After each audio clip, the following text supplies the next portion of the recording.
out as a remodel, and our design was more to just add a little bit of square footage. The building's not that old, it was built in '98, but after the hurricanes, we had to bring the building up to current code. Different codes existed in 1998, so that process led to a cheaper option, which was to tear down and rebuild. Sure. So is there a general timeline for how long this project is going to take?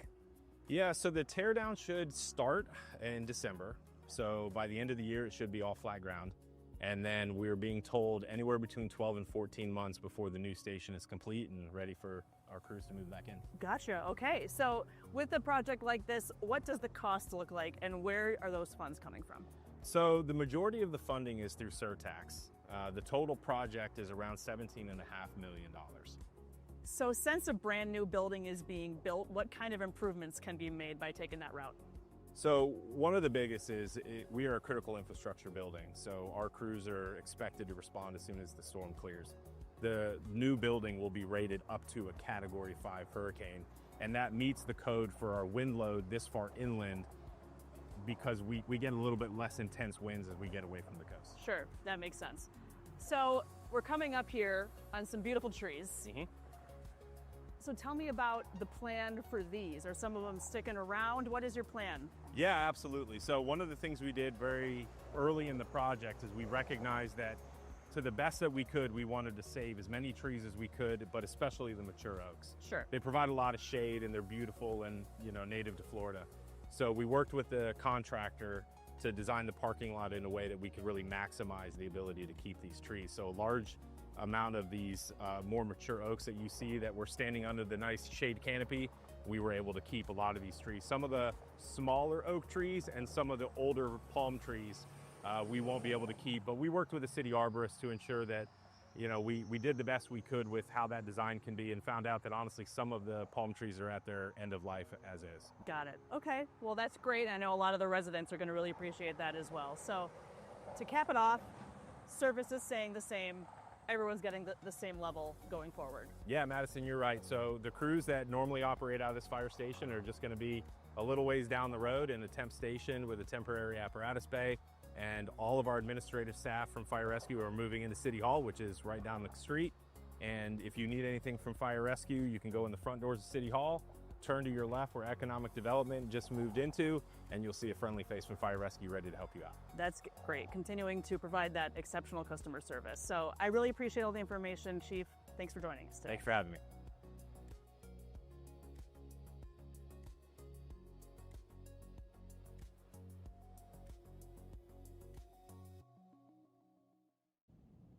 The city wakes before you do.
Morning. Today is Monday, March 2nd, 2026. It's 10 a.m. We're in the city chambers and I call the city commission workshop meeting to order. Commissioners present are Commissioner Duval, Commissioner Stokes, Mayor Emmerich, Vice Mayor Langdon, and Commissioner Petro. There is a quorum present for this meeting. Also present are City Manager Fletcher, City Attorney Fuino, Deputy City Clerk Powell, Board Specialist Lindner, Police Chief Garrison is in the back. I'm going to call on Commissioner Duval, would you lead us in the pledge today, sir?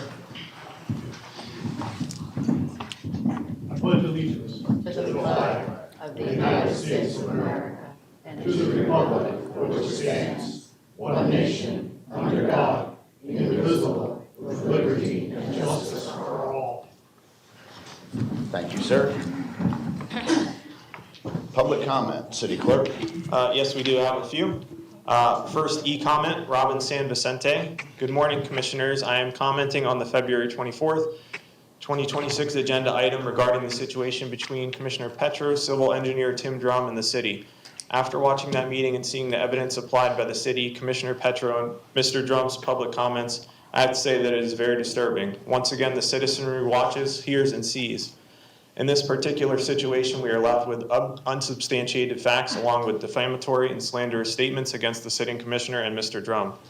We can understand the specifics underlying circumstances and the need for protocols to be put in place to protect the city, a city commissioner, and a business owner.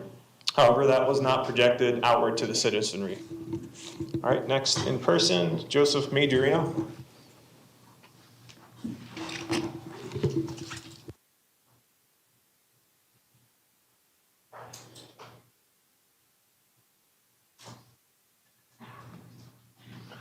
Good morning, Joseph Majorino, 2747 Rebel Lane. This has nothing to do with the agenda. This is about pulling a permit. It's your permit that you apparently need now, the zoning permit, to get before you can get any other permit. It's broken. There is no way possible. You'd have to be clairvoyant to fill this out. Asking for information, I don't know, I don't care, and that's that, go away. This is what's going on. I will tell you. You have drawings. I'm pouring those 2 little cement pads. Licensed contractor. Just trying to pull the first permit. He pulls the building permit.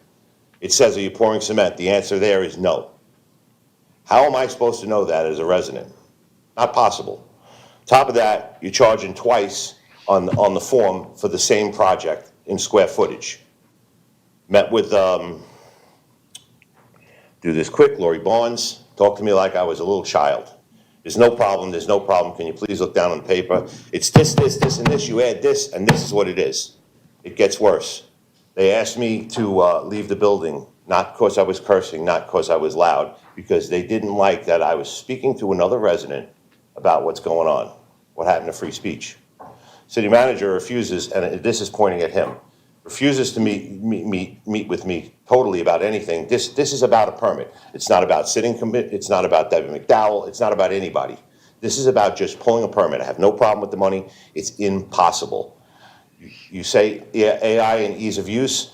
You have the same exact website with a slash for the permit and the city website. How is that easy use? You're hiding stuff, is what you're doing actively. This is an active. I don't know why, if the city's a business, this is going on, but I will tell you, Jason came out instead of giving me an appointment 5, 6 times. I asked for an appointment in the same thing. He came out and started in with me that I'm doing something on my father's lot. I don't know what he's talking about. You know, when you were a child, you say listening ears, your parents told you, and I sat there and I listened. My father's 88 and lives on the other coast.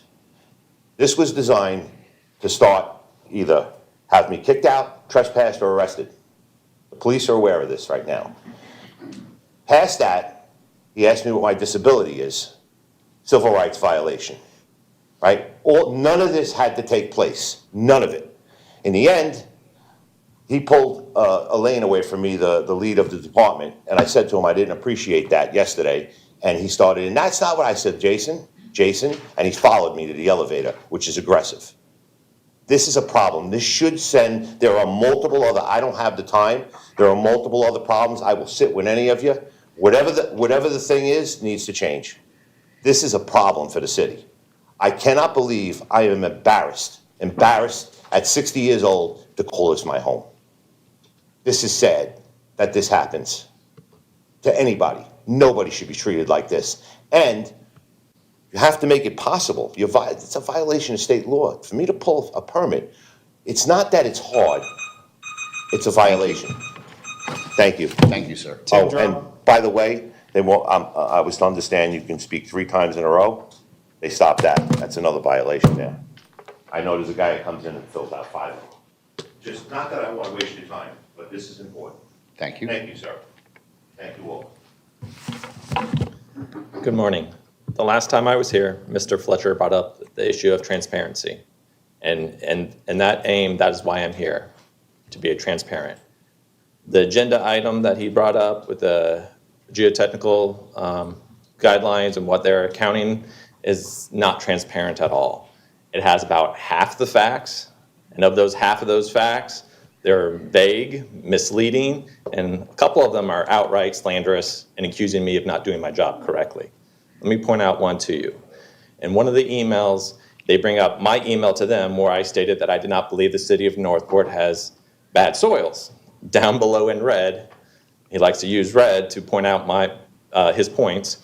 Over the last 5 years, there have been 47 permits that have been pulled because of settling or cracking issues. Okay, if he had documentation that proved that those were caused by bad soils, I'm pretty sure he would have uploaded those as well. But he does not have a geotechnical report stating why those foundations settled. Over the last 5 years, let's think about what has happened over the last 5 years. 3 major hurricanes. I have gone out personally inspected hundreds of homes. I have seen the damage that is caused by these winds that shake, rattle, they vibrate the homes, induce cracks, cause settling in the homes. I would venture that most of these permits that they're trying to cite, saying that I don't know what I'm doing, is probably caused by the hurricanes. But anyways, transparency. If they want to be transparent, let's also call in the other city staff that was around for meetings that were held, have them answer questions that I've been trying to get answers for over years now. I've been here for the people. I've lived here. I'm trying not to have people pay for undue engineering things. Again, like I said it in the last meeting, I could have made a lot of money doing these geotechnical reports. In fact, I go out and do soil borings on every job that I have to do a septic design on. I have done over 75,000, our company has done over 75,000 septics in the Charlotte, Sarasota, Lee County areas. I know the soils very well because I personally dig the holes, I get my hands dirty, and I know what the soils are. In fact, I got about another 10 that I need to do later this week. If David Greenbaum, Jerome Fletcher, any of you sitting commissioners would like to come out with me, I can dig the holes with you. I can show you what the soils are like. They are not what the commissioners, or the David Greenbaum and Jerome Fletcher have pointed them out. I don't know what else to tell you. I'll have more comments later. I only get a couple of minutes to try to inform you guys, but there's a lot more to it, and they're not telling you the whole truth. Thank you. Thank you. Eileen Tab.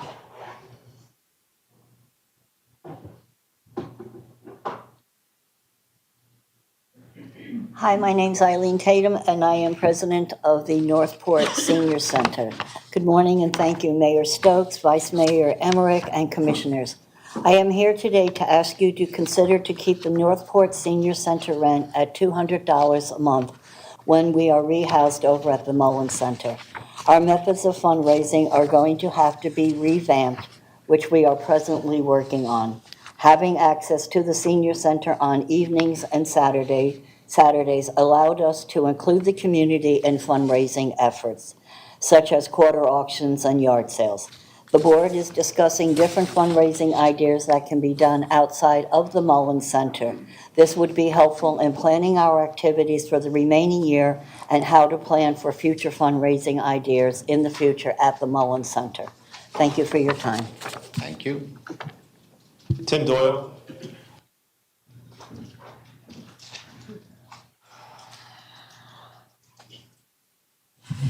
Well, I'm going to start out critiquing the last meeting like the caller did. I'm embarrassed too, to be honest with you. This is what, my 3rd meeting in a row coming back. I'm a little more down to earth. So I'll apologize to the police department. Because what I said about the police department happened under a different police chief, mostly. And my interaction this time was probably 1,000% better. So I'll throw that out there. Now, coming to the meetings to try to solve the problems and what I found out afterwards, I can't say that about this board. I can't say this about the city manager. I can't see this about any employee else in your departments. Because the code department should go bye-bye. Everybody's complaining about them. What happened in this meeting is a disgrace last week. Yeah, I mean, the caller's right. That shouldn't have happened during the meeting, whatever happened here last week. You guys are the people running the show. You guys are setting the example. And I don't feel the leadership here is setting the example. It starts at the top. Why did they get rid of a permit required to put up a fence? Why did they stop having people to get a survey to put up a fence? That's how you solve a problem? Create more? But the code department's going to come down my road and tell me how long my grass can be? You know, I've said it before. This is a corporation. This is not a municipality. Someone said that last meeting. If this was a municipality, there'd be a courthouse out here on one of these pieces of property, and there would be justice. But there's not a single courthouse in this town. That's a problem. A big problem, especially when you go around putting liens on people's houses on some of this stuff. Where are those people to go in this community to fight you? There is no courthouse. Because this is a corporate town run just like the coal towns back at the turn of the century. And I'm sorry, but I'm saying it because that's what I see. You don't own your property. You rent it from the town. DeSantis is right on that. And you guys are going to go down in the next election because of this stuff. I won't take any more time from anybody else, but I'll have plenty more to say. Thank you. That is all, Mr. Mayor. Thank you, sir. Moving on to presentations. Presentation by the City of Northport Lean Six Sigma team regarding the Social Services Division project. City Manager, this is your item. Thank you, Mr. Mayor. Just to introduce the items, we do have two presentations today, but Lean Six Sigma, as some background, is one of the ways we operationalize our commitment to data-driven government. It gives our staff a structured method to map out a process, collect the right data, and then redesign that process so based on rather than anecdotes, it is based on facts. These projects help us to move from what we think will help to what we know because this is working. Because every improvement is backed by clear before and after measures like processing time, error rates, and customer satisfaction. By training our employees in Lean Six Sigma tools like root cause analysis, we are building an internal culture where staff routinely ask, what does the data tell us? Before we make a recommending change. Using this approach, we can show residents and the commission not just what we have changed, but the measurable impact, faster service, fewer handoffs, and better use of taxpayer resources, all documented with real numbers. Ultimately, Lean Six Sigma is both a staff development strategy, a governance strategy, and it equips our people with skills continuously to improve, and it ensures that our day-to-day operations are guided by data, transparency, and accountability. This morning, you will hear those presentations from two of our project teams who have completed the training program. I will now turn it over to them for the first presentation.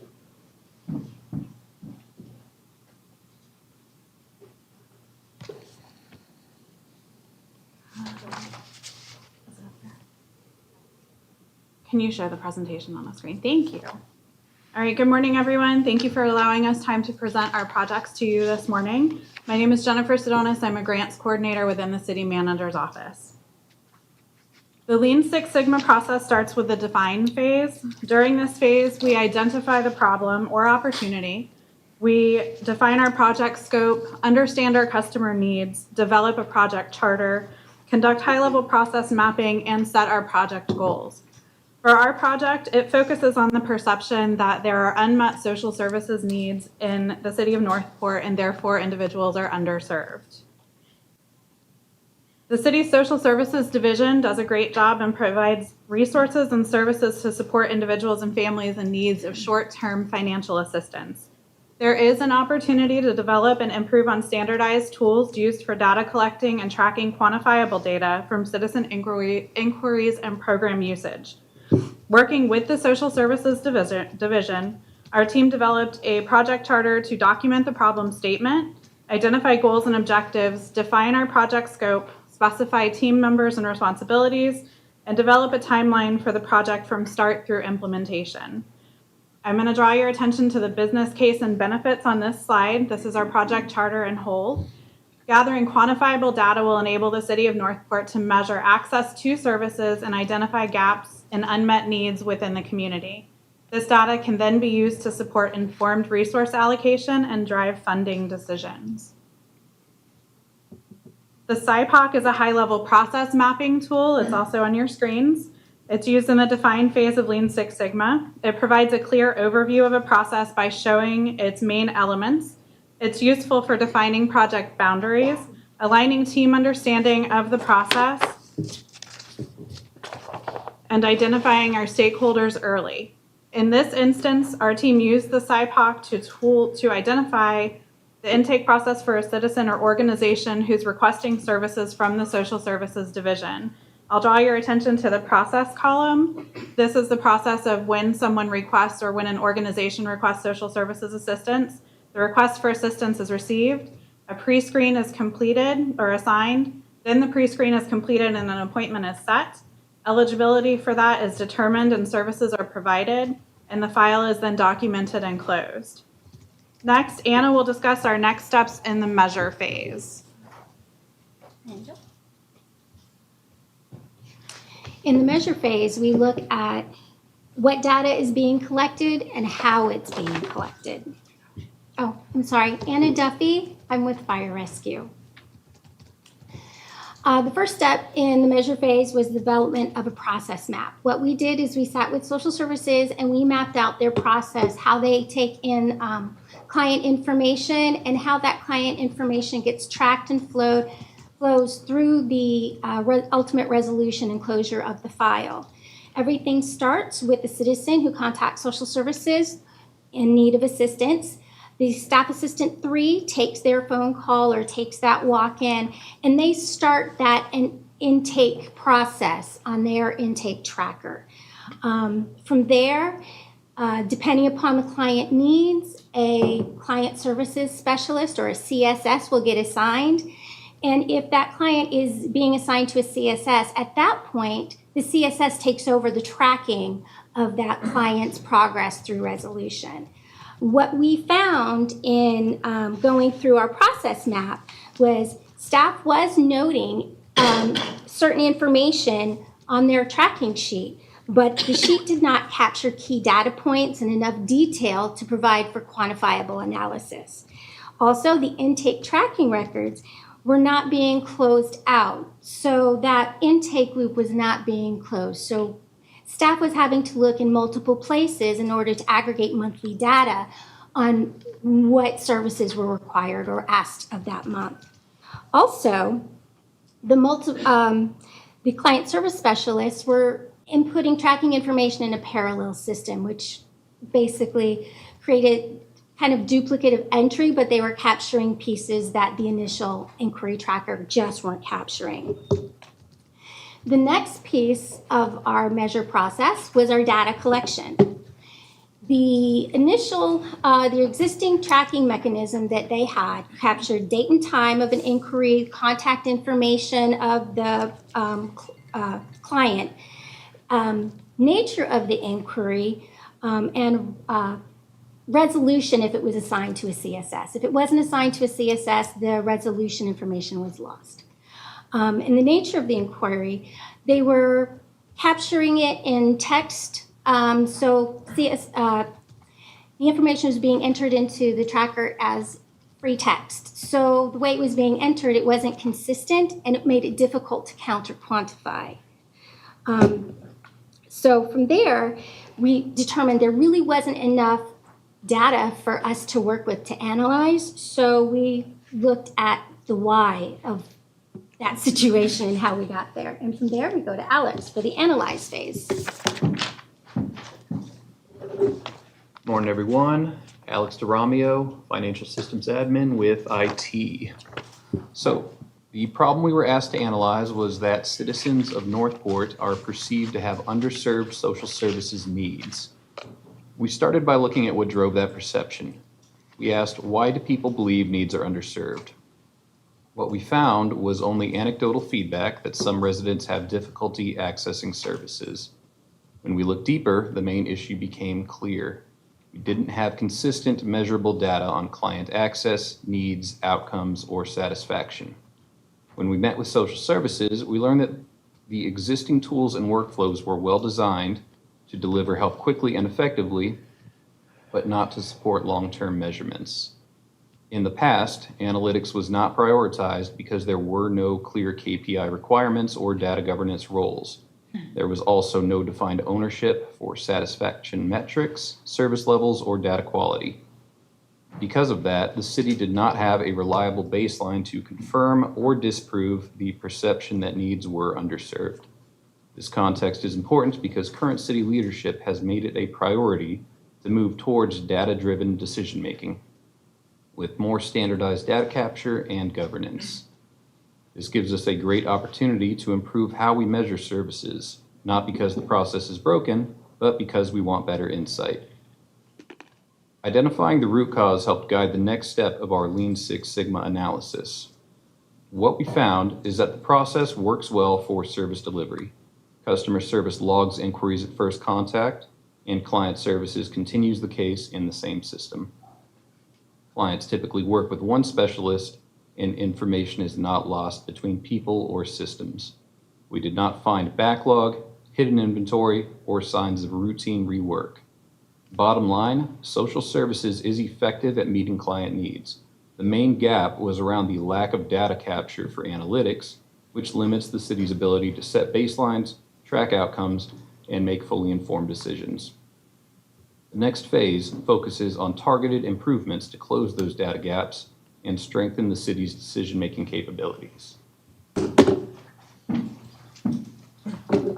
Thank you, Alex. My name is Melissa McConnell. I am the project manager for the Utilities Department. Now that we have analyzed our reported problem, we move into the improve phase where we identify and prioritize our solutions. The team brainstormed potential solutions to the reported problem. We put them into the solution matrix, which you will see here, in which we compare and prioritize them. You will see that stakeholder buy-in was low on two potential solutions at the bottom, and this was due to the existing CSS tracker that social services already had in place, was utilized specifically for grants and managed data specifically for that. Therefore, we omitted those two potential solutions and we focused on our remaining solutions, which is the customer service survey and the intake tracker. Now that we have our two solutions, we want to perform a risk analysis. This is which we will reduce or eliminate risk, and this is done as the FMEA, the failure modes and effects analysis, which you will see here. For the intake tracker, we identified a potential failure being human error in the entry system. Our recommended action was to add a QA/QC, which is the business operations coordinator. She will peer review, ensuring all clients that are seen are accounted for in the tracker. We also recommended to create a mistake-proofing system in the entry tracker. For the customer service survey, we identified the potential failure being refusal to complete. As anyone knows, sometimes they can be tedious, long, and we get refusal even for ourselves in doing it. Therefore, we recommended creating a mistake-proofing entry system as well, keeping it simple and standardized. Here you will see our pilot plan. This is a limited scale trial used to test a solution, in our case, multiple solutions. This checklist highlights the areas to ensure methods are in place to reduce risk. We want to prevent gaps and we want to support full implementation as well as gaining stakeholder confidence. Our pilot successfully met the established time frame and we were able to include the addition of the customer service surveys, which was projected to be in a later phase. Here you will see our process map, which Anna mentioned in the earlier measure phase. This process map now shows how the process will operate after the improvements are implemented. Here you will see the addition of the yellow box, updates intake tracker with resolution. The addition of this step will now, in the process, allow social services to capture the data for analysis for future needs to better support our residents. Next, I will hand this over to Anna, who will explain the process used to implement the intake tracker and the customer survey for gathering data.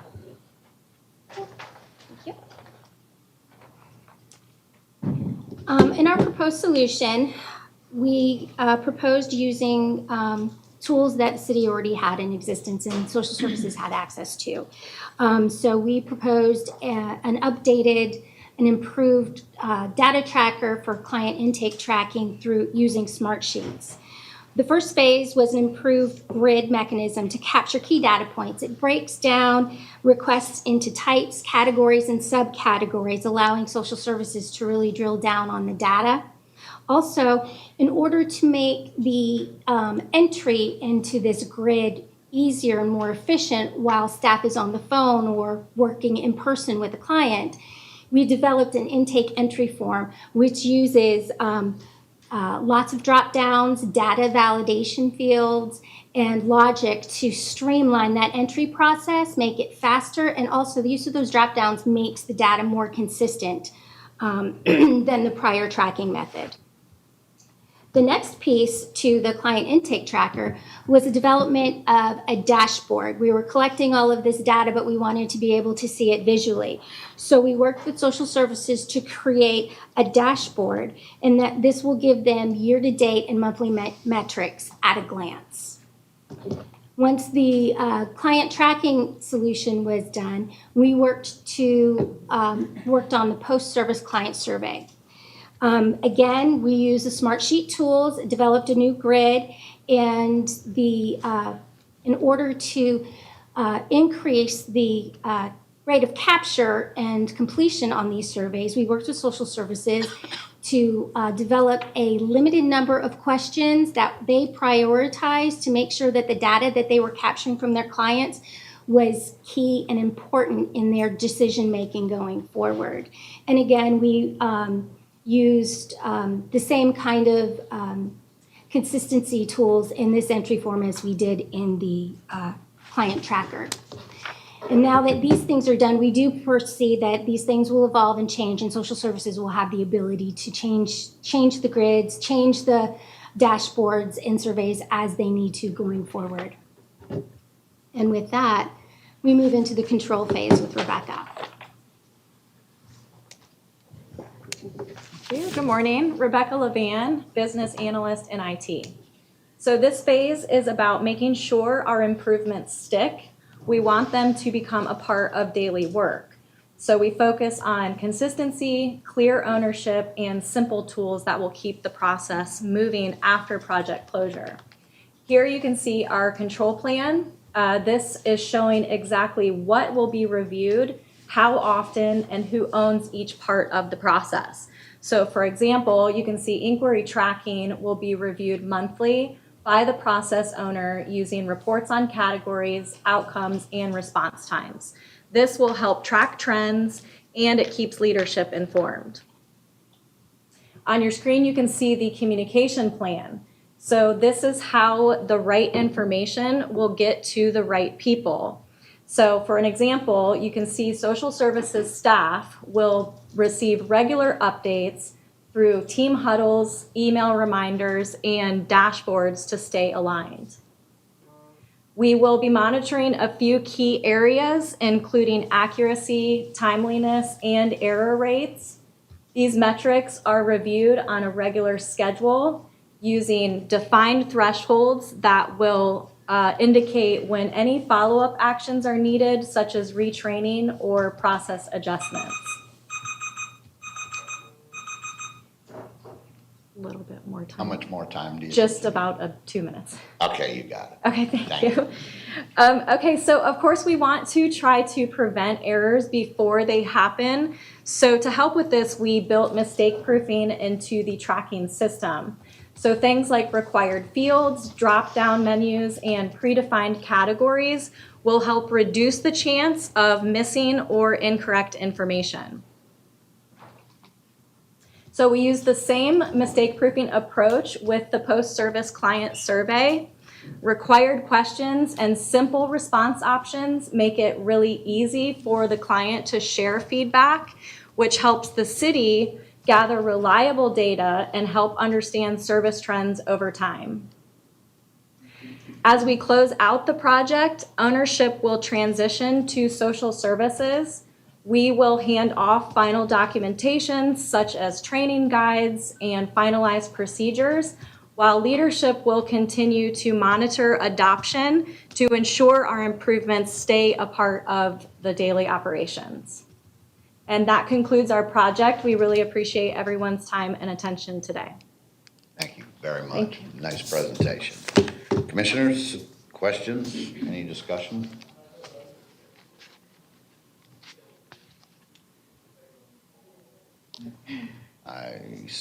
Commissioner DeBall. Thank you, Mayor. Thank you for the presentation. Along with this project, I did notice a couple of names, Aaron Eisenheimer and Janet Carrillo, I guess who work for social services. Along the way, I'd like to see that you really keep them involved in the project, so that you're getting feedback as to how it's affecting them and their jobs. One other comment I have is, I'm a member of the Sarasota Community Action Agency Board, which basically is on the county level. County has money. That money is taken care of through the Salvation Army. The Salvation Army keeps a list of all their clients, what the client's need is, what their plan is, where they're at now, what the goal is, what the outcome is. And once every 3 months, the board that I'm on, we meet and we review all of those cases.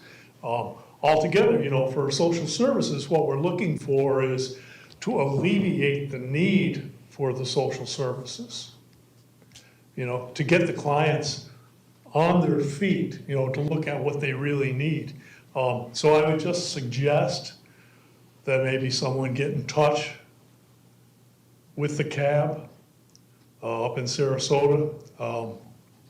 I could get you a list of people to talk to just to see how they do things and how they keep track of things.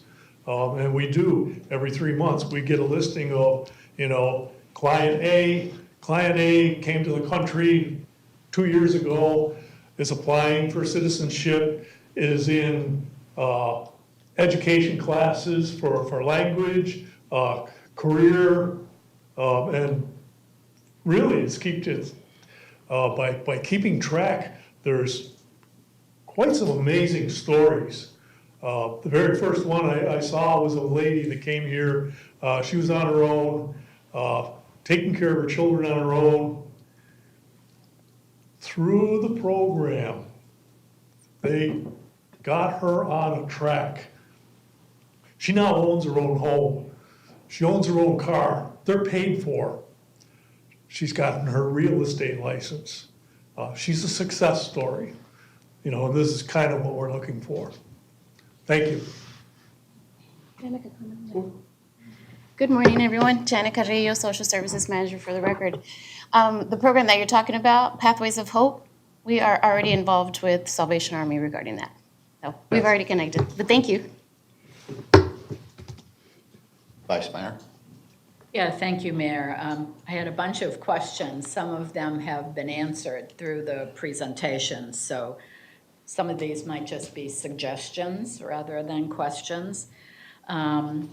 A question, do we have any rough idea on what percentage of folks come to social services for help and we refer them to external agencies? So, for people that we don't sort of provide that in-house? Anna Duffy with Northport Fire Rescue. Actually working very closely with social services, that was one of the key data points that we were looking at. We're capturing not only where things are being resolved in the process, but what has to go out external for assistance, and who we're sending those folks out to. That's part of the whole tracking mechanism that we've built out with that level of detail. Right, thank you for that. And as part of that, if you're not intending to, I would recommend that when you send out your satisfaction surveys, say after a case is closed, if we're providing it in-house, that we do something similar for the people that we refer out to, who we referred them to and what the disposition of that was. I think what is a challenge everywhere, not unique to Northport, we have a lot of organizations that are really committed to helping people live better lives, but there is sometimes, often, a lack of coordination of those resources, and that could be contributing either to some redundancy or gaps, which seems, people are sort of saying. So I would recommend that as well. And as a future project, we've talked to social services about potentially doing a nonprofit survey to go out to partner the agencies in the area that serve our residents to find out, okay, what are you guys seeing? And obviously, everything will be dependent upon whether or not they complete the survey, but it's a step in that right direction. Right. And then a question about, are there other social service functions in the county? I know the county has a social services office. Do we coordinate with them at all? What's their service definition? Do they only serve people living in the county?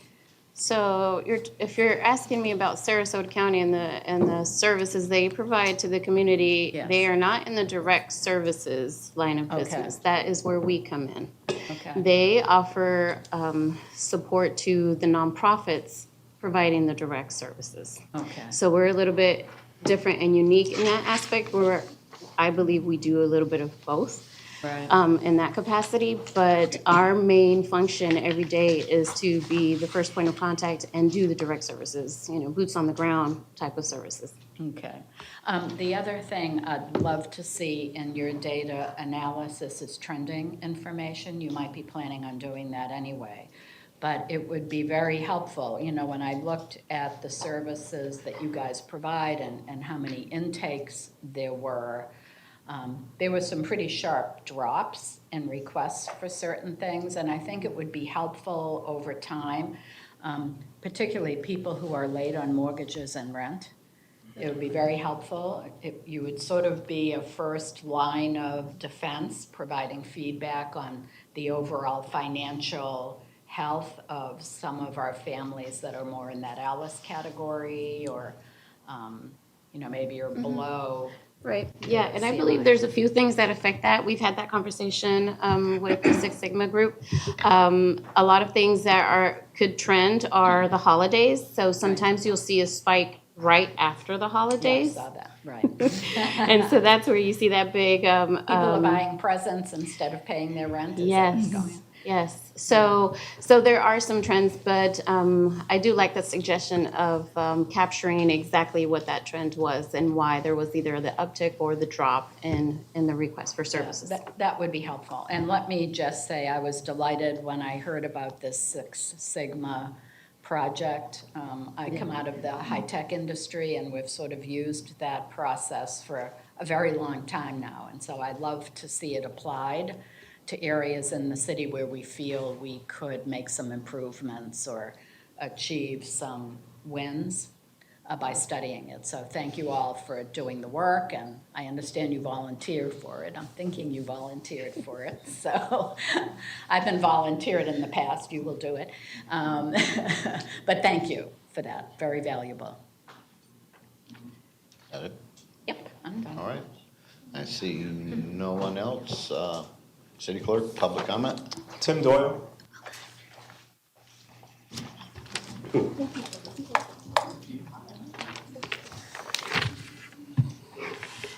A lot of ways, this is an important subject. There's some people in our society who can't take care of themselves. There's some people in our society that can't support themselves. My entire life, because of my upbringing, I've seen a lot of disasters in people's lives, living above the funeral home. I will tell you that the holidays is the busiest time of year for a funeral home because of despair. People can't do things or want to do things. It's not always after the holidays. The phone rings on Christmas every year. What I don't like, and what I'll say about some of these social services, what I see here, I see a lot of technology. I see a lot of computer screens. I see a lot of information going all over the world to all these spy centers called data centers. People in China can find out everything they want about anybody in Northport. So I worry about the technology. I'd rather put the money into what is needed for the people instead of technology. That's my personal opinion. If someone wants to complain, they can come to this meeting just like me, can't they? And a lot with social service I see these days is the money's being wasted. Now these fine people volunteered. I appreciate that. That means a lot to me. That gives them some credibility to me. They're not after a paycheck. But I know somewhere in this big thing I saw, a lot of money was spent. And it wasn't on food for someone or paying their rent. So I can't say whether I support or deny this or anything else. I'm just telling you social service is needed, and we shouldn't waste the money on computer programs. We have to buy food for somebody, buy food. Don't buy a computer. I don't need the computer to tell me they need a piece of pasta. And I don't need to know their life story. And neither does everybody else who can get into that computer. And a lot of these programs are to see what other agency can give them something so they can get more money. And I don't think you guys realize that. Like I said, a lot of fraud and abuse. And we found that out in Minnesota, didn't we? Thank you. Thank you. That is all, Mr. Mayor. Thank you. All right, moving on to item B, 26-0424. Presentation by the City of Northport Lean Six Sigma team regarding the Development Services Department project. City Manager, this is your item. Thank you, Mr. Mayor.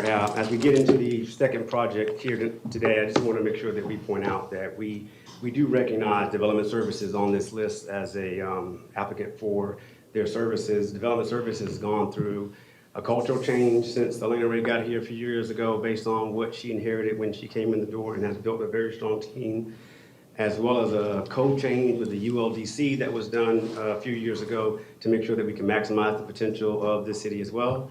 And most recently, she's gone through a computer change with the Acela system and learning how to use it and make sure that we all sort of maximize its potential also. We do recognize that all those changes and the things that have happened in that department, we always have room for improvement, and we are trying to, in addition to what you're going to hear right now, find a solution that will allow us to have better interaction with the public so that we can answer individual situations, questions on how they have trouble navigating through our system without sort of letting them go to a voicemail or an email. So we're working on that as well, but I'll turn it over to the team now, and thank you so much, sir, as we begin the project.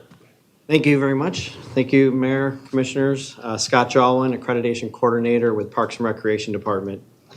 I just want to thank the City Manager for offering this training program to us while we work to strive for continuous improvement and create efficiencies throughout our workload. Our project is based on our focus on residential permitting process. So we'll follow the same method that the previous team followed, the DMAIC method of the Lean Six Sigma, and we start in the define phase. So the define phase is why this project exists. We had a pretty broad problem statement of the city has a perception of being difficult to do business with because of high fees assessed by development services. As we discuss, or as we will get into, the permitting experience and the fees within that experience help drive that perception. We kept our goal narrow, and this was intentional. We focused on as a baseline of single-family residential permitting fees, and we worked in benchmarking with surrounding municipalities. We focused on data-driven foundation for future fee discussions, and we did follow the Lean Six Sigma framework of define, measure, analyze, improve, and control. As we said, we've kept our scope limited to single-family residential building permits. And as you see the team members there, I'd like to point out that Larry Ford, one of our team members from Information Technology, cannot be here today. And we also want to thank Kyla Strawn from Development Services as a contributor who helped us really answer a lot of our questions throughout this process. So looking at the SIPOC here, the SIPOC is a high process level, and it's not quite the details, but it does show the journey from start to finish. As you look at here, you can see that there's multiple applications for one single project. The same information is submitted more than once, and each step makes sense individually. However, it is quite fragmented. So as you can see, as a customer starts, as they put in their application, it is submitted for approval. A CZZ application goes to planning and zoning.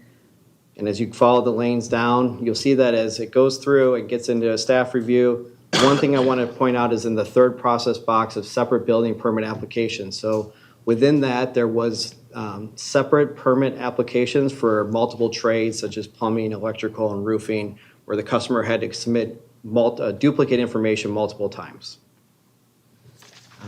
So as we move past the define phase, we will get into how we measured.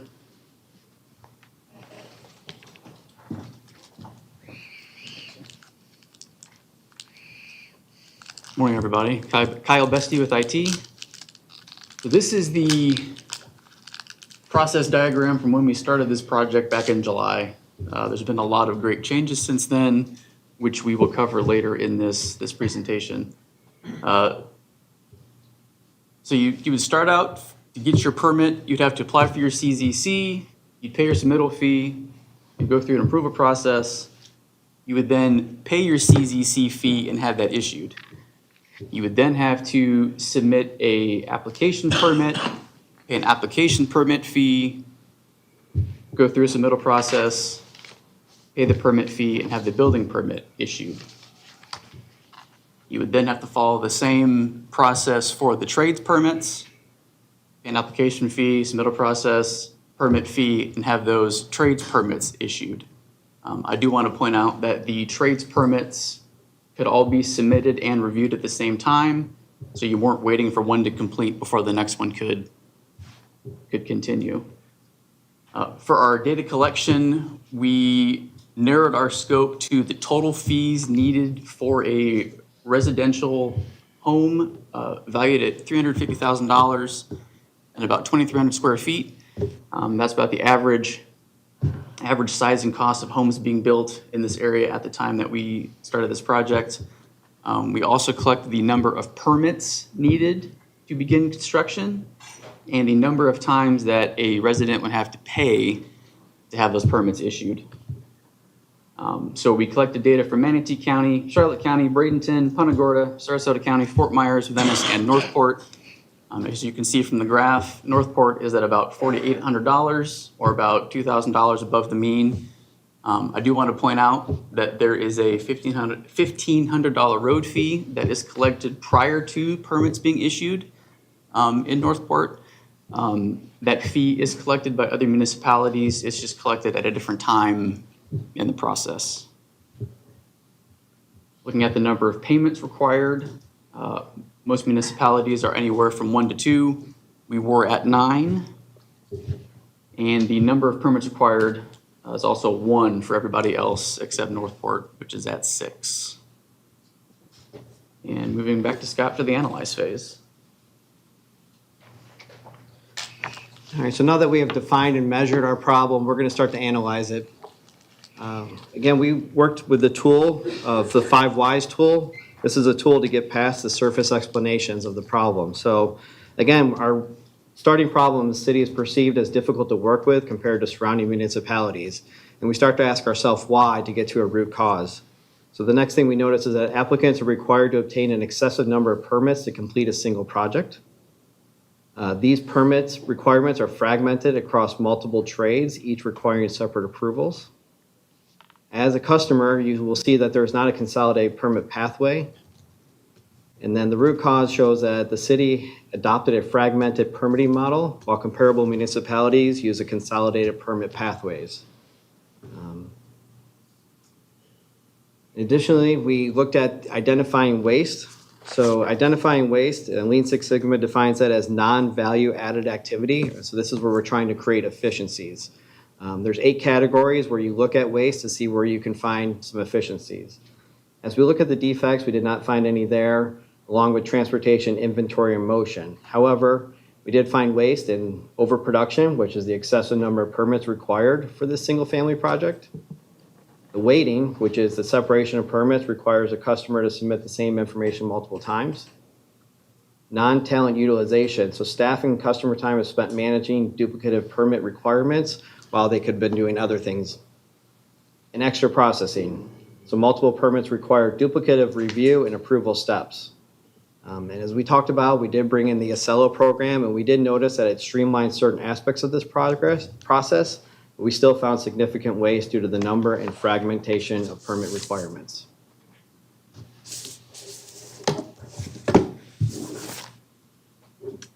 Caitlin Griffin, Performance and Accountability Officer. I'll move us through the improve phase, which, like the last group said, this is where we start brainstorming ideas and ways to improve the identified root cause. So our team came up with 3 potential solutions to look at through our solution selection matrix. The first one was to condense the fees. When we compared ourselves to some other municipalities, their fee structures are formatted a little bit differently. The other was to adjust the permitting process, which is what we'll talk about a little bit after this. This was changing from our fragmented permitting process to a consolidated process. And the last one being to change or adjust the fees.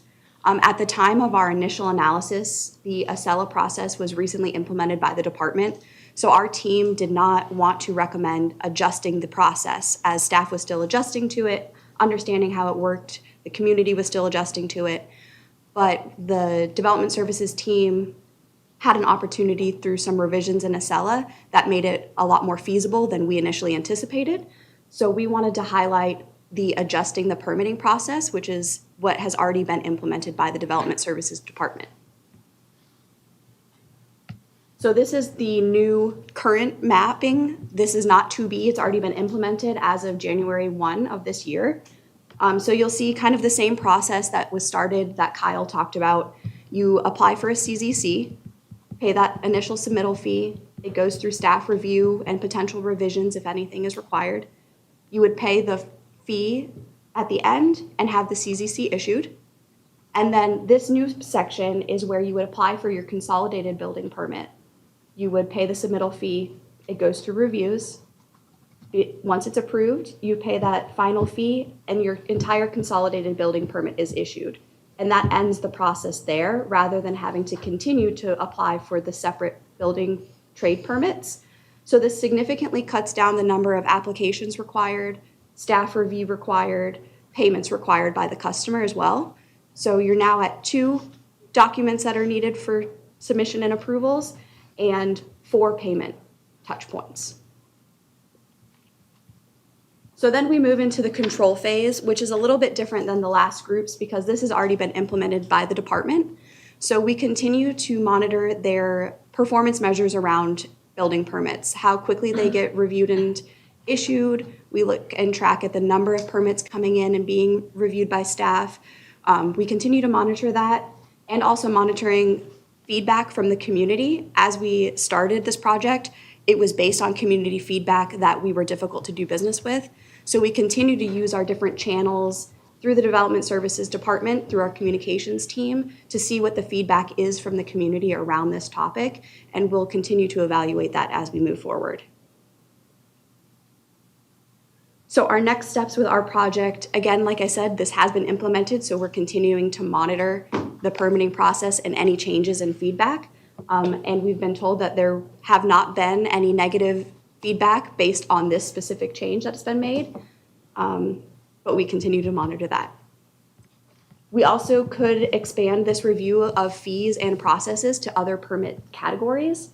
Again, this scope of the project was limited to single-family residential homes pre-construction, so this did not look at fees that happen after your permits are issued, such as impact fees and anything else that's required to get your certificate of occupancy.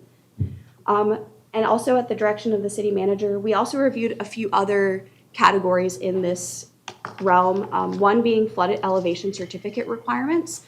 Our group reached out to and received approximately 30 responses from other municipalities that participate in that process and found that our requirements are in exact alignment with all of theirs, requiring certain things for flood elevation certificates to maintain our community rating system, what our rating is.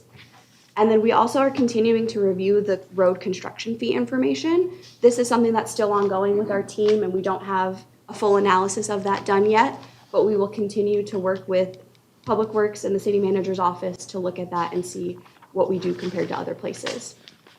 And that concludes our presentation. Thank you. All right, thank you, very nice. Commission. Any questions? Your name's up, Vice Mayor. Is that from last time or is that? That's from last time. Okay. City Clerk, we'll stay up on things here. Anybody? Yeah. Commissioner Stokes? Yeah,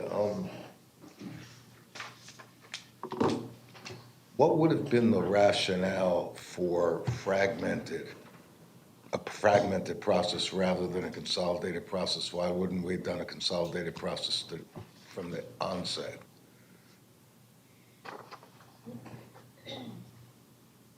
Good morning, Elena Ray, Director of Development Services. So there were several reasons. One, the trades have always required a separate license. So you have to be a licensed plumber or electrician to pull those specific, or to do that work and pull those specific permits. Previously, under our old system, that was happening behind the scenes. Staff was doing a lot more work to pull permits apart, essentially. What we were finding, and we were having a real problem with, is plumbing contractors, electricians were being added to permits, and they were not doing the work on those permits. They were being added to permits without even knowing they were being added to permits. And they'd get a random email from us, and they'd call and say, I've never worked on this job. I don't know what this job is. So we had a lot of that going on. And in order to curb that, when the Acela program was built out, and it was the scope for Acela and the processes that were built were done prior to me even coming to the city. Those processes had already been mapped years ago. They did that so that the trades would be able to know, those contractors would know when they're on a job, when they've been added to a job, when they're taken off of a job. It would have those safeguards in place. When Acela was built out, we did recognize that it was a cumbersome process. But in order for Acela to roll out on time and on budget, I might add, we couldn't change it at that time. We had an update with Acela that was going into effect January 1st, I'm getting my dates mixed up. And we asked Acela at that time if we could consolidate that process as part of our update. And that new update did allow us to do that. So we put safeguards in place. One, if any contractor is added to a permit, that contractor is automatically notified through email that they are added to that permit. If they're removed from a permit, they are notified that they're removed from a permit. And it also assigns specific numbers to those trades so that they're able to be tracked through the system. But all of that is now happening behind the scenes because of the update that we were able to do with Acela. Thank you. That helps explain that. The only other, the other thing I've heard from people, for whatever it's worth, I don't know if it falls within the scope of, the project you did here, but is the lack of human touch, and I've heard it over and over from people who say, I can't talk to anybody. And when I do talk to someone, they tell me one thing. Then when I come back again after following their direction, and I go, and of course I never get that same person. So the next person I get tells me something totally different, or tells me stuff I should have done that I didn't do because no one told me I was supposed to do it. And there is no end to the frustration that yields. So, I say, I know when, for instance, I call my Aetna insurance person, I never get the same person, but I'm always dumbfounded at how literally everything that took place in the previous conversation is well documented when I call back and talk to someone else. It would seem like there ought to be some similar type process so that if a person has to come back and back and back again, they're not hearing different things. There is nothing worse than saying, why didn't you tell me this the first time? And that person says, well, I have no idea because I wasn't the person you talked to the first time. And it's not documented. I don't see it. I don't know. All I can tell you is what I know you're supposed to do. That, if you ask me, is the biggest problem everybody finds with our Development Services Department. And it's not a little problem. It's a huge problem because perception is reality. And, from people who are generally really very friendly and have worked with our city for a long time, have raised this concern with me over the months and years repeatedly. So, it's been, well, we're changing systems, we're changing this, we're restaffing, we're getting organized, but, meanwhile, people are trying to do business. So I raise it because it's in front of us, and I hope that somebody's addressing this stuff because it's, certainly I'm hearing on a semi-regular basis. We absolutely are. And bear in mind, anytime you have these types of systems and these types of processes and lots of people involved, you are always going to have the potential for human error. You're going to have the potential for misunderstandings. You're going to have that potential. We process about 20,000 permits a year, every year. 20,000 permits, and we hear from a tiny fraction of people, and we typically only hear from people when something goes wrong. So all of the ones that are going right, you don't hear about. But absolutely, there are always ways to improve, and we are continuing to look at that. We are looking for ways that we can consolidate problem-solving, troubleshooting, and make it easier for someone to contact an individual or a group of individuals who will dog that problem down and fix it. We have multiple permit clerks. There isn't any way to guarantee that when someone calls or someone comes in, they're going to see the same person they did the last time, because the volume that we have simply does require a lot of people to be involved in this. But we are always looking for those improvements. We've had recent talks with the city manager about ways that we can improve that through perhaps a role that does that. When things come to me, I'm even involved with, if somebody has a problem and they get a hold of me, I'm tracking it down through the process to see what happened, who told who what, and how we can fix it and keep things moving. So we are absolutely looking at ways that we can improve, and we certainly want to. Thank you. That's all I got, man. Thank you, sir. Commissioner Duval? Thank you, Mayor. I'm looking at the number of permits required for 8 communities, our community being one of those 8. The average is 2.625. If you took us out of the picture, not one of the other communities is over 2. This is wonderful. And I'm not being sarcastic, and I'm not being facetious. This is wonderful because we're sitting here looking at this. The first step in correcting a problem is looking at it and admitting that, you know, everybody else is 1 or 2, we're at 9. Maybe they don't all have a problem. Maybe we gotta look inward. Therefore, I congratulate you all, city manager, staff, for getting this into the open, because that's the first step. Thank you. Thank you, sir. Vice Mayor? Thank you, Mayor. I'm keying off of something that Commissioner Stokes brought up, which is the ability to document phone calls. I've worked with call centers in the past that used automated systems. My question is, does Acela have the capability of storing, so when someone has a conversation with a resident or a builder, you know, that conversation can be documented, specifically in terms of what did they tell the person they were required to do?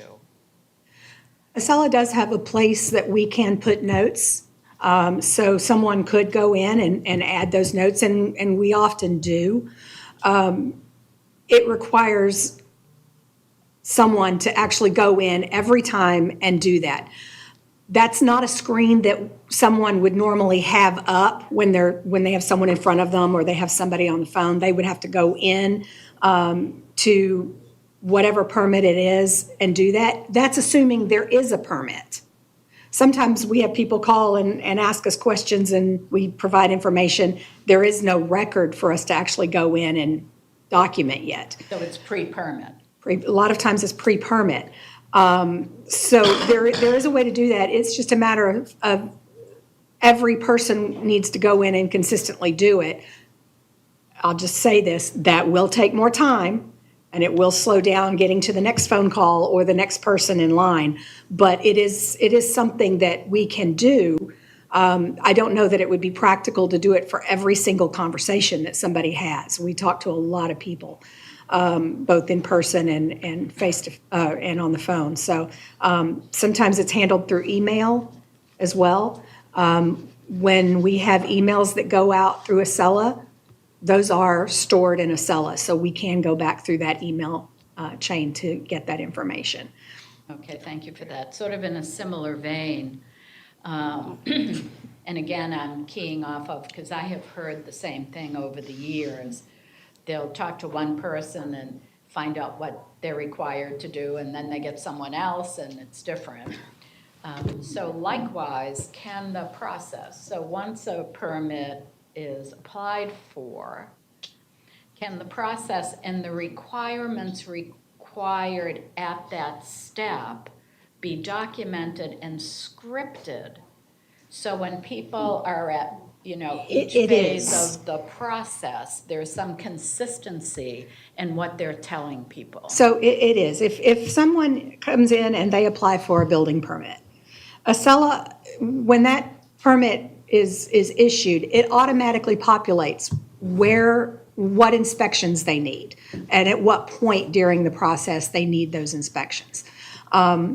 If someone applies for a certificate of zoning compliance, they apply for the permit, and then there's a process that automatically gets built in, and Acela populates it automatically. So there's a screen that you'll see that it says intake. And intake is where our staff looks for sufficiency to make sure the application is complete. Once it passes that, it is distributed for review. So it'll go out to review to our reviewers. Comments, it has that process built into it. You actually have to go into Acela to see that process for that specific permit, but it does build that out. Okay, thank you for that. Are we still tracking, are we processing still about 5,000 permits a month? I know a couple years ago, we were sort of tracking to that. Where are we at these days? Total.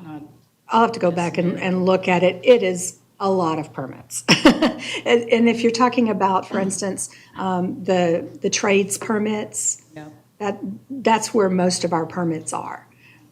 So we can get those numbers for you. We do a monthly report. We also put that report online so that the public can see that.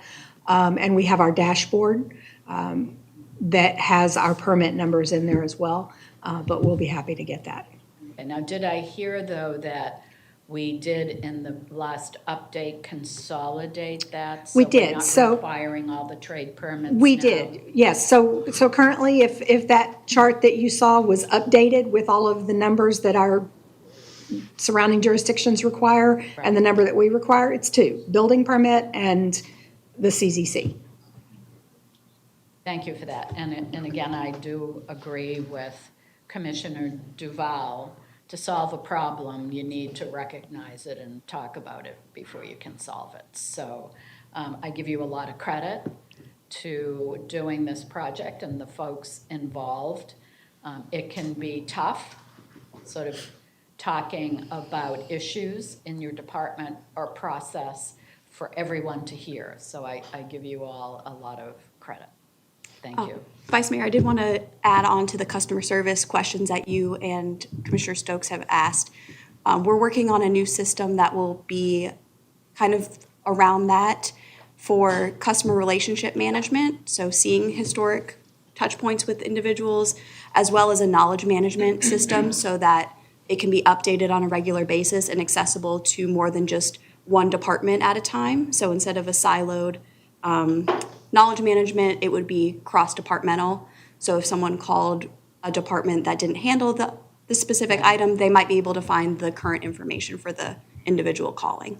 Oh, that's interesting. So- I hope we hear about It's more about that. It's in its early phases right now, but it will be hopefully helpful for everyone.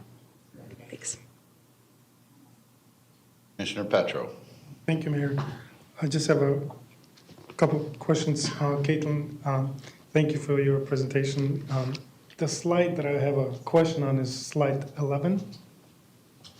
If you can pull that out. And my question is, this data that is provided on this slide, was it before the consolidation of Yes, some sir. changes or after? This was before, so this was the initial data collection when we were analyzing where we stood. So after the consolidation, where we're at now? This would be at 2. Okay. So it does say permits, but the 2 that are required is a CZC, so it's not technically a permit. Okay. And the next question is road fees. Since you have to work with other departments and specifically Public Works, will you have that information for us and how in comparison we are as opposed to other communities around us? We didn't do a full analysis of that in this project, but we're working on gathering some information. Okay, so how do we find out the comparison on that information or data? Yeah, so we'll gather it through Public Works and analyze it and share it with the city manager's office. Okay, thank you. That's it. That it? City Clerk, public comment. Tim Doyle. Can I ask them a question real quick? You can give public comment, sir. Okay. My question would have been is, the road fee, is that permit, is that $150 to access the road? That was my only question. Okay, permits. I've dealt 6 different states building projects and stuff, so I've had a lot of experience at these meetings with the permitting department and all the inspectors and how they do it. And they are right. Some cities will require you one permit for the whole project. And they will want all the money up front before you do it, including impact fees, any curb cuts, or they make you redo the lights or anything. You have to pony that money up first. The 7 permits to build a single-family house when someone has to go through a planning process is ridiculous. So I'm glad that they brought that down to 2 or whatever it is. I think that was a smart move. The fees, I really don't have a problem with the amount, $4,800 they said for what? a $350,000 project, what's that, 1.5%, or, I don't know, 1.75%, I'm not doing it in my head, but to me, that's not excessive. I mean, when we start to vote here, and you might lose some of your funding, I don't think you're gonna be able to lower those prices. So for the public to sit here and think you should lower those prices, I think are dead wrong. So I will say that.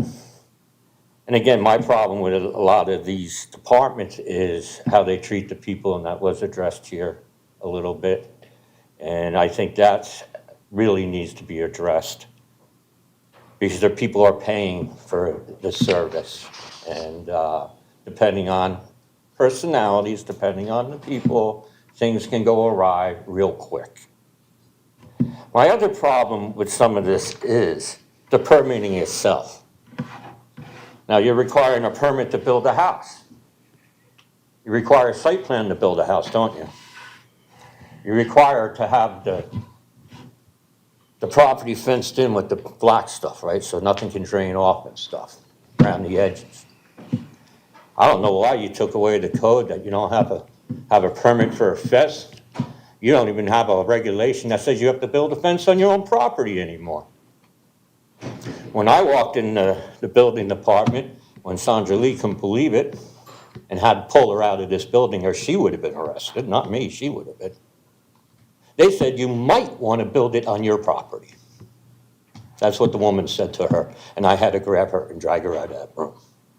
You might want to look at some of your laws. Thank you. That is all, Mr. Mayor. All right.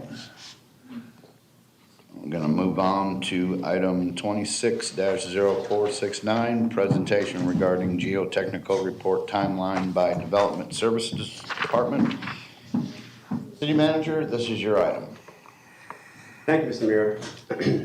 Before Director Ray begins the presentation, I just want to say I submitted this item for discussion in response to the history of the geotechnical survey and city's interactions with Mr. Drum, since it was mentioned by Commissioner Petro at our last meeting.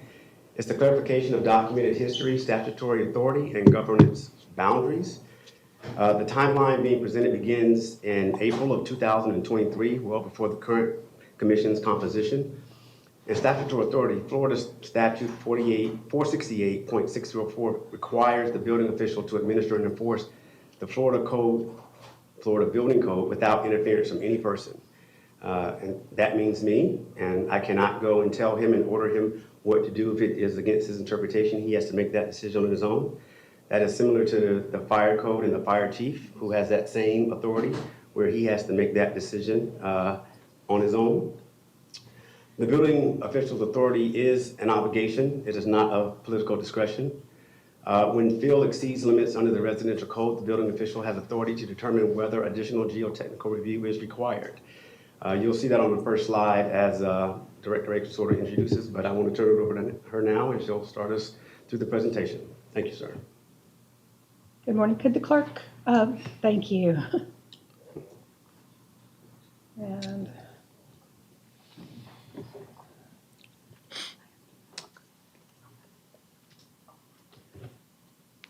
good morning. So this is the Florida statute that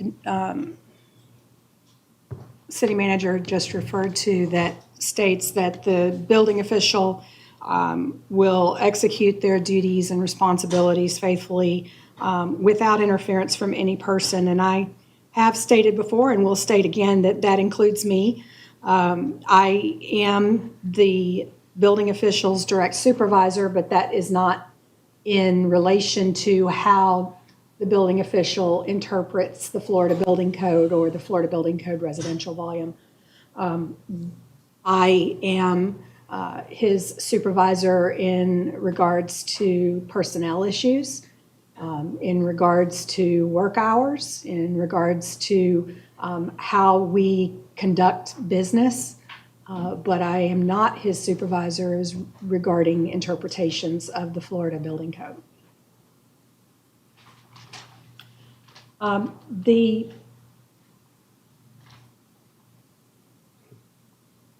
Florida Building Code does contain an exemption for detached 1- and 2-family dwellings and multiple single-family dwellings, which are townhomes. And it states that they will comply with the Florida Building Code residential volume. So when I talk here, if I say building code, it means the primary Florida building code. If I say residential code, it's referring to the single family and two-family dwellings, that volume. There are times when the residential code refers to the building code, or where you use certain provisions of the building code to interpret or to enforce the residential code. One thing that the Florida Building Code residential volume does state is that exterior walls and shall be supported on continuous solid or fully grouted masonry. Skipping down, it says footings shall be supported on undisturbed natural soils or engineered fill. Most of our slab foundations that you see, they're not built on the undisturbed ground. They're built on pads of fill that are brought in to the site, and that is engineered fill. Let's talk about what engineered fill is. It's soils that are brought to the site or sometimes excavated from the site. Most of the time it's brought in. For all of our single-family pre-platted lots, they bring it in. And it has to be placed and compacted to specific engineering standards. And that's for all shallow foundations. Typically, it's used to raise the sites to comply with FEMA regulations, the base flood map elevations, and to provide a stable base for those shallow foundations. The residential code does talk about the preparation for the site, removing the vegetation, that the fill material has to be free of vegetation and foreign materials. And it also states that the fill shall be compacted to ensure uniform support of the slab, and except where approved, the fill depths shall not exceed 24 inches. The Florida Residential Code also includes requirements for soil tests where there's quantifiable data stating that there are maybe expansive or compressionable soils, shifting, or other characteristics, and that the building official shall determine whether to require a soil test for specific locations. Northport has sandy soils primarily. We have a high water table. We have repeated flooding. Most of this area was slough many years ago. And we also have the unique characteristic of an area that was previously cleared, dredged, filled, based on the GDC activity that occurred.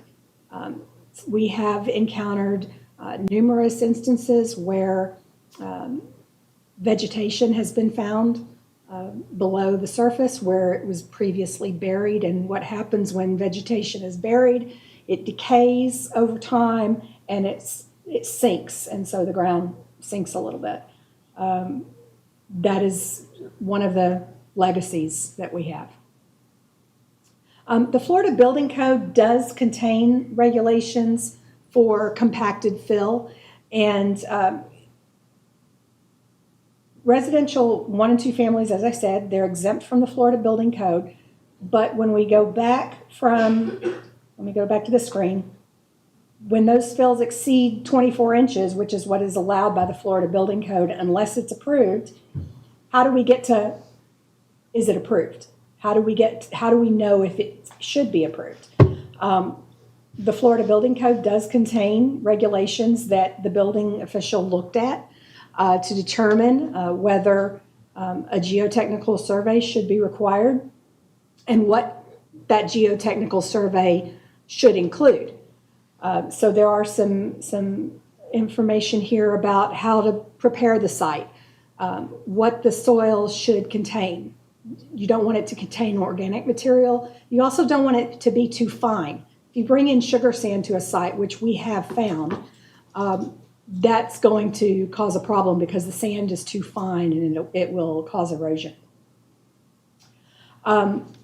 The this is just continues on, that also the building official can waive those if there are alternative methods available or if an investigation isn't necessary. So site conditions in Northport. Generally, our soils are fairly stable, but they can shift. It is sand. We all know, the wise man built his house on a rock and foolish man built his house on sand. It can shift with heavy rains, and we all know that we've had repeated flooding events here in Northport over many years. We also have a very high water table, 2.5, 3.5 feet in some places. And then, as I said, we have buried vegetation in different areas. Even since GDC, we have cases where we have found builders and others who have cleared a lot and buried it on site rather than hauling it off because they didn't want to pay for those fees. Additional factors that can contribute to structural damage on foundations: improper fill materials. So as I said, we have had a lot of cases where the fill that's being brought in by the contractors isn't appropriate fill. It's got too much gravel in it, or it has organic material in it, or it's got too much of a percentage of fine sands in it. Also, insufficient compaction. Something to know about shallow foundations: when you bring in a lot of fill, and in some cases we're talking about 4 to 6 feet of fill that they're bringing in to build the house on. Every 12 inches has to be compacted to a certain compaction measure, and it has to have a certain, a maximum amount of certain moisture content. So that has to be done at every 12 inches. What we were finding is that contractors were showing up with a dump truck and a skid steer, and that's all that they were using, spreading the dirt out and leaving it that way. And there was nothing in that permit file that we could go back to say, you're not doing it correctly, you're not doing it according to the method that you're supposed to. Those geotech surveys provide that information. It says what type of fill needs to be brought in, how the organic material and the sand, the soil measurement, the fineness of the soil has to be measured. Talks about how it has to be compacted and how it has to be compacted every 12 inches to a certain level. Most of the engineers are doing that, and this has never been about the engineers. The engineers are doing their job. They're providing the plans to the builders. It's what happens after that and how we hold the contractors and the builders to a standard if that standard isn't identified in the permit file. So some of the damage that can happen with settling cracked and bowing walls, cracks in floors, sloped floors, windows and doors that stick or become hard to open and close. Any of you have had foundation trouble? I know I have, not in my current house, but a previous house.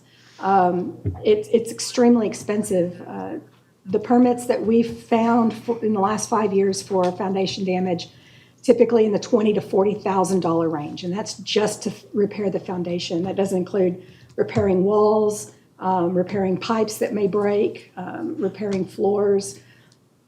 I had a previous home. The foundation cracked a year after we built it because the foundations, the pad was not properly compacted, and the house cracked in half. We lost that house. So it can be devastating.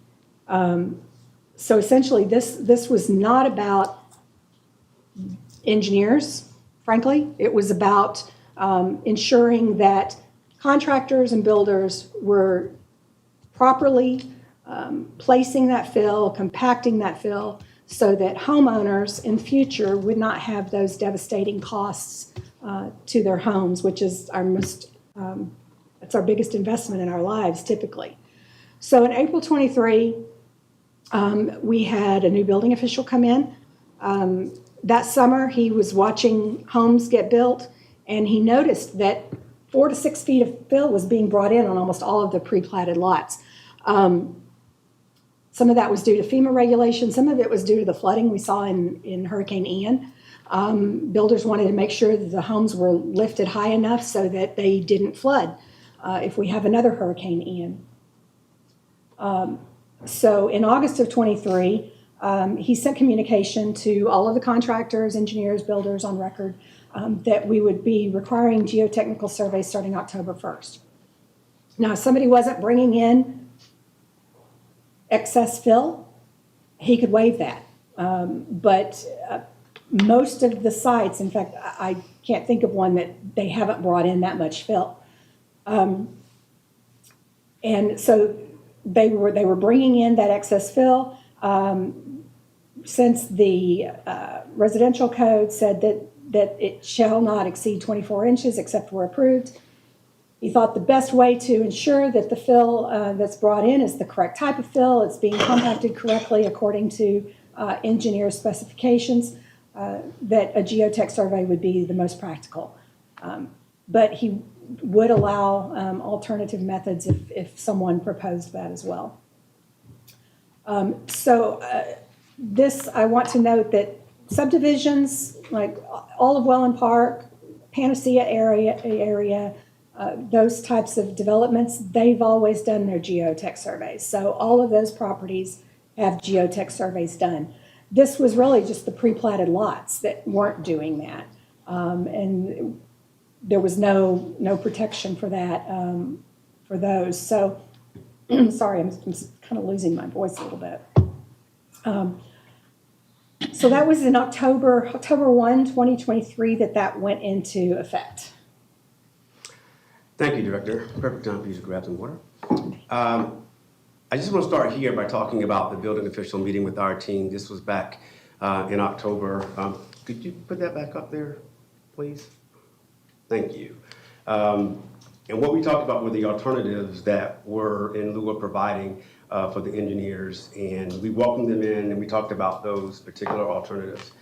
If I'm not mistaken, and I'll get Director Ray to clarify, I believe that we only have one, which is the one that we're dealing with, that is still outstanding regarding who still contacts us regarding this particular change. From October to now, he's been calling and emailing our commission, and most of which you were on the commission at the time. Some of you weren't here when this began, but you certainly have been seeing the emails that has been related back to us. Elena. Yes. Sorry. Thank you. It's all right. I forgot you don't have a button up. It's okay. I'm all right.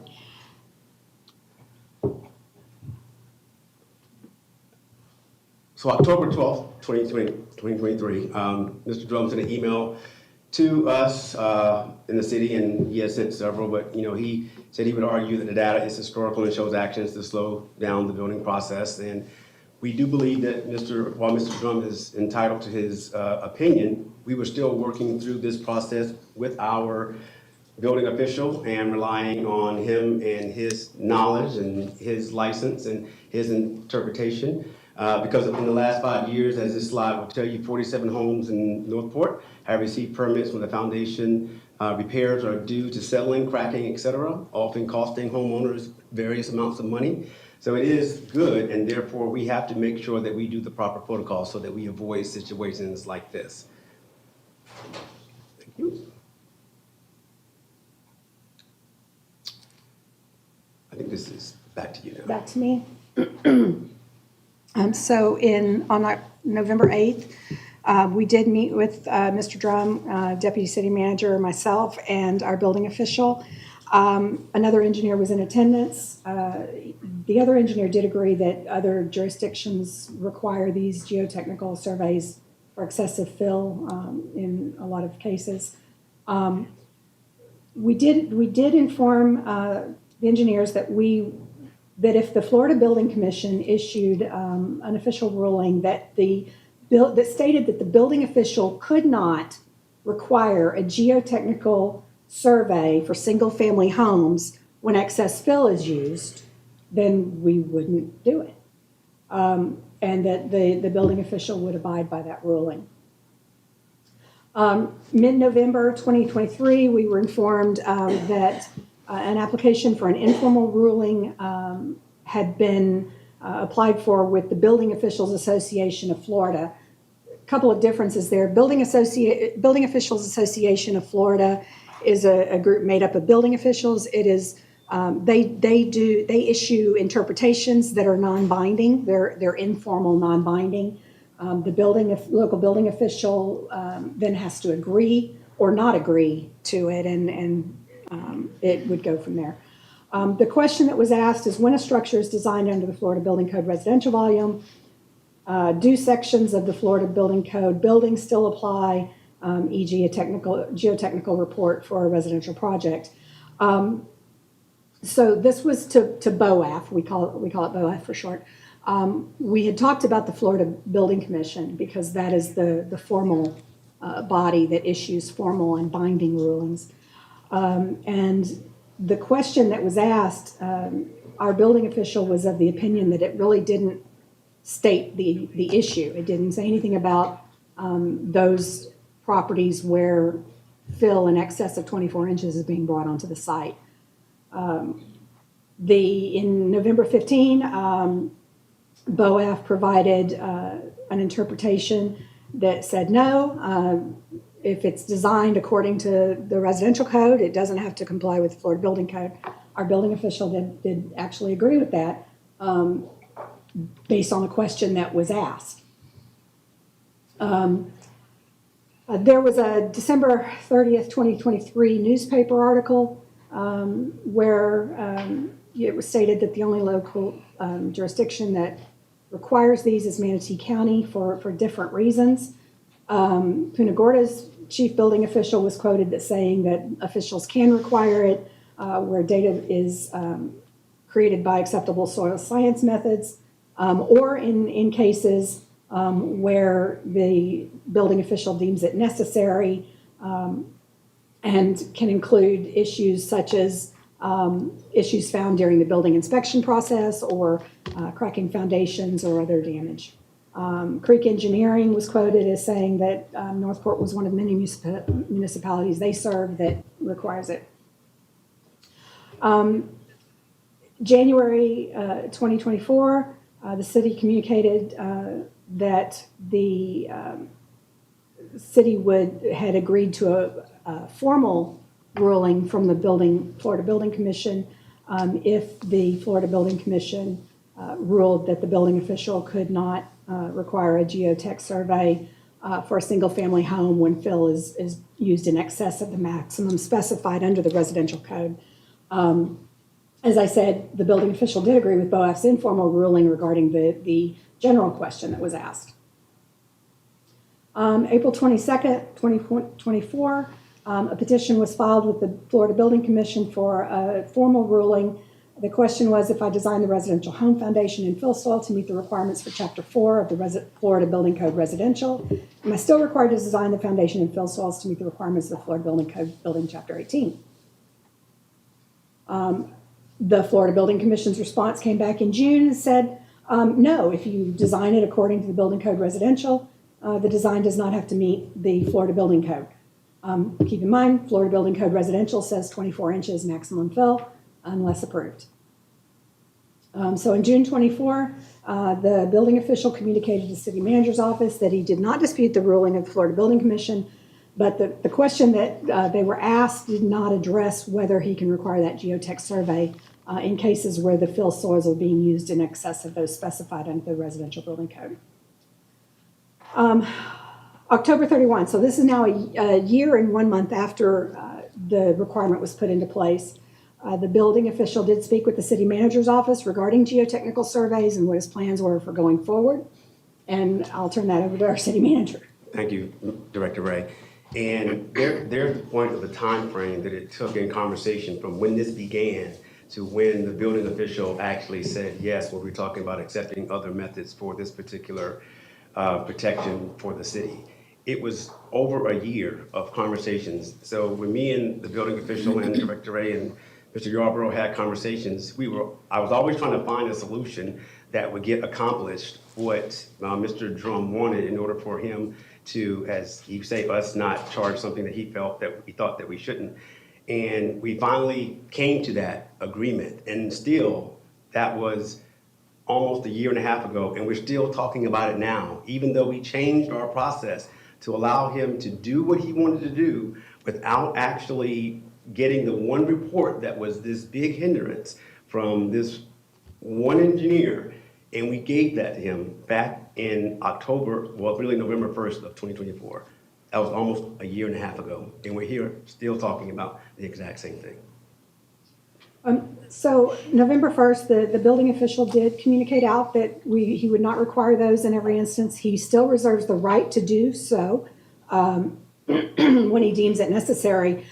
But he also, he talked with a lot of engineers over that time frame. Some of them still today say that we should be requiring it because of the types of issues that they're seeing. We have engineers who are saying it should be required because the contractors aren't following and doing what they should be doing. They're still bringing in sugar sand. They're still bringing in fill that has too much organic material in it, and there's no protection for them. So we have engineers who are adding notes to their plans, specifying the 12-inch lifts and the compaction that each of those lifts has to be done to, because they want to protect themselves as well, and they want to protect the future homeowners. So that is being added to a lot of plans now. The surveys that have were provided over that 12-month period, I kind of want to go into why the building official kind of felt comfortable at that point. We're doing forensic analysis on those geotech surveys and on all of the foundation repairs. We're actually going to go back 10 years to see where all of the foundation repairs in the city have been done. We're going to overlay that on a map. We're going to overlay where the geotech surveys have been performed outside of the master plan community, so on our pre-platted lots, so we can have that historic data. We're going to look for trends in those foundation reports. We're going to look to see if there's anything that we can find in the file that indicates why that damage occurred.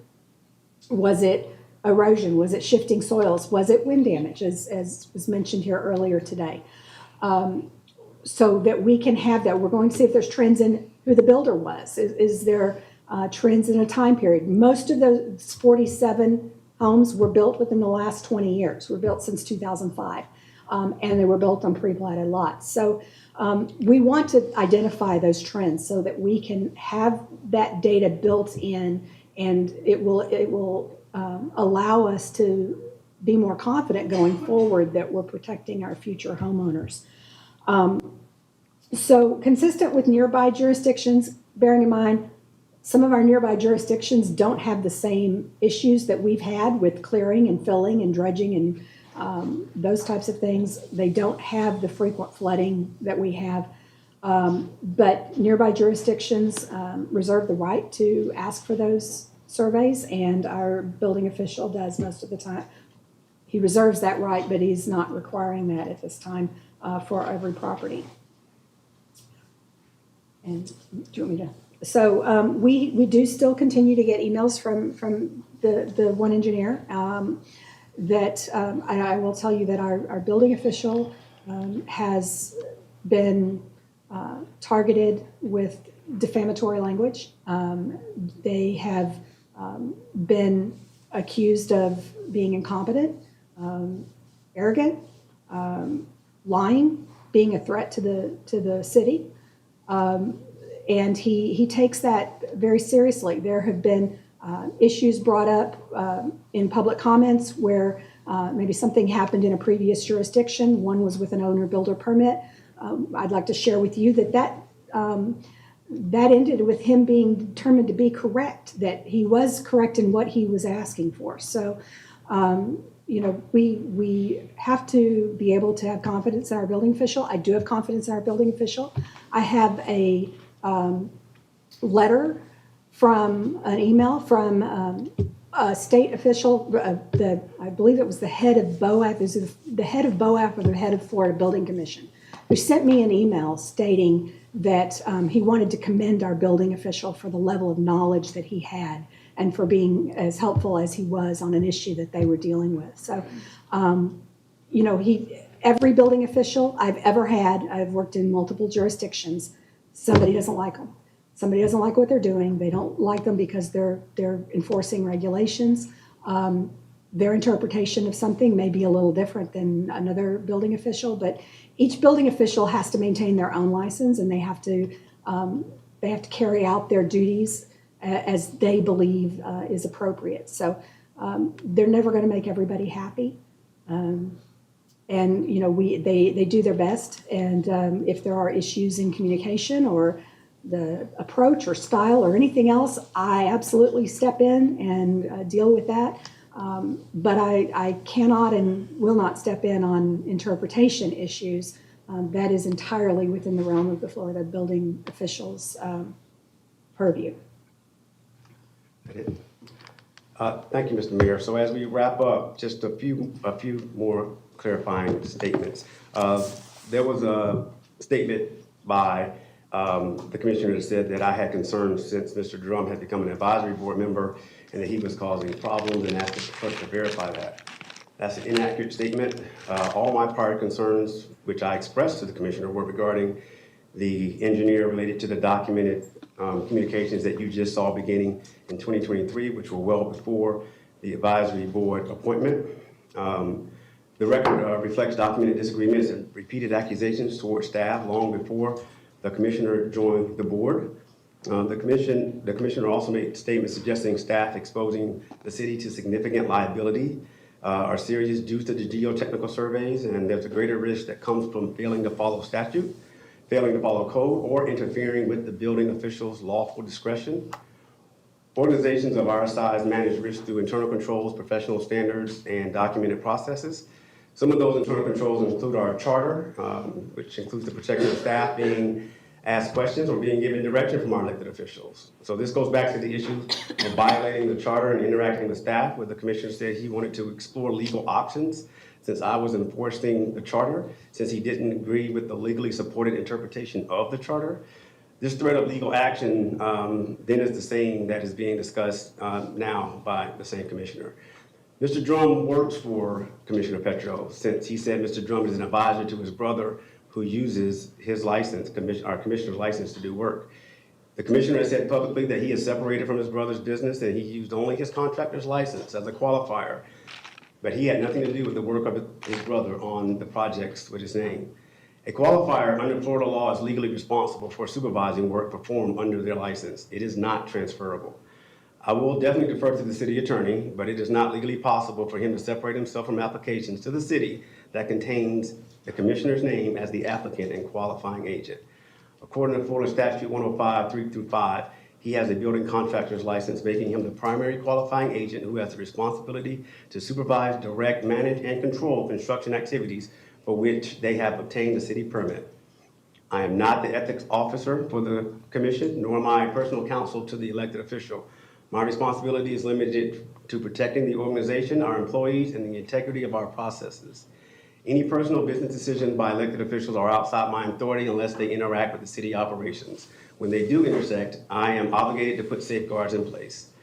I've defended my responsibilities and obligation to the commissioner with the charter and talking to staff, and now also how his business interactions affect that same department staff that he wants to be able to talk to. Now I have to move on. There are so many things that were happening in the city, and we have a budget to balance that's critical to where we go in the future. We have some tough decisions I'm putting in front of this board in the very near future. I can't spend any more time on this particular issue. As previously stated and directed by the commission, I will continue to document and elevate situations as they arrive and try not to solve them on my own. I appreciate your time, and thank you, Mr. Mayor, for allowing us to have this conversation today. Sir, commissioners, anybody?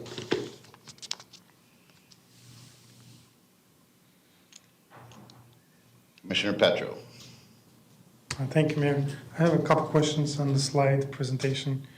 And on the slide 8, it says that on the bottom in red states, Northport has frequency for sandy shifting soils. So what engineering documentation does the city have that states the sands are shifting soils? After all, the sandy soil is excellent for residential slabs and shallow foundation. Clean sand can be compacted uniformly. It has a low shrink and almost no expansive capacity because sand doesn't shrink or doesn't expand when it's wet, it's easier to achieve stable bearing capacity. So my question is, what documentation does the city have that the sands are shifting soils?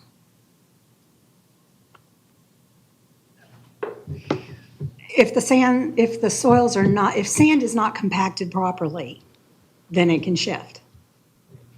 We all know that.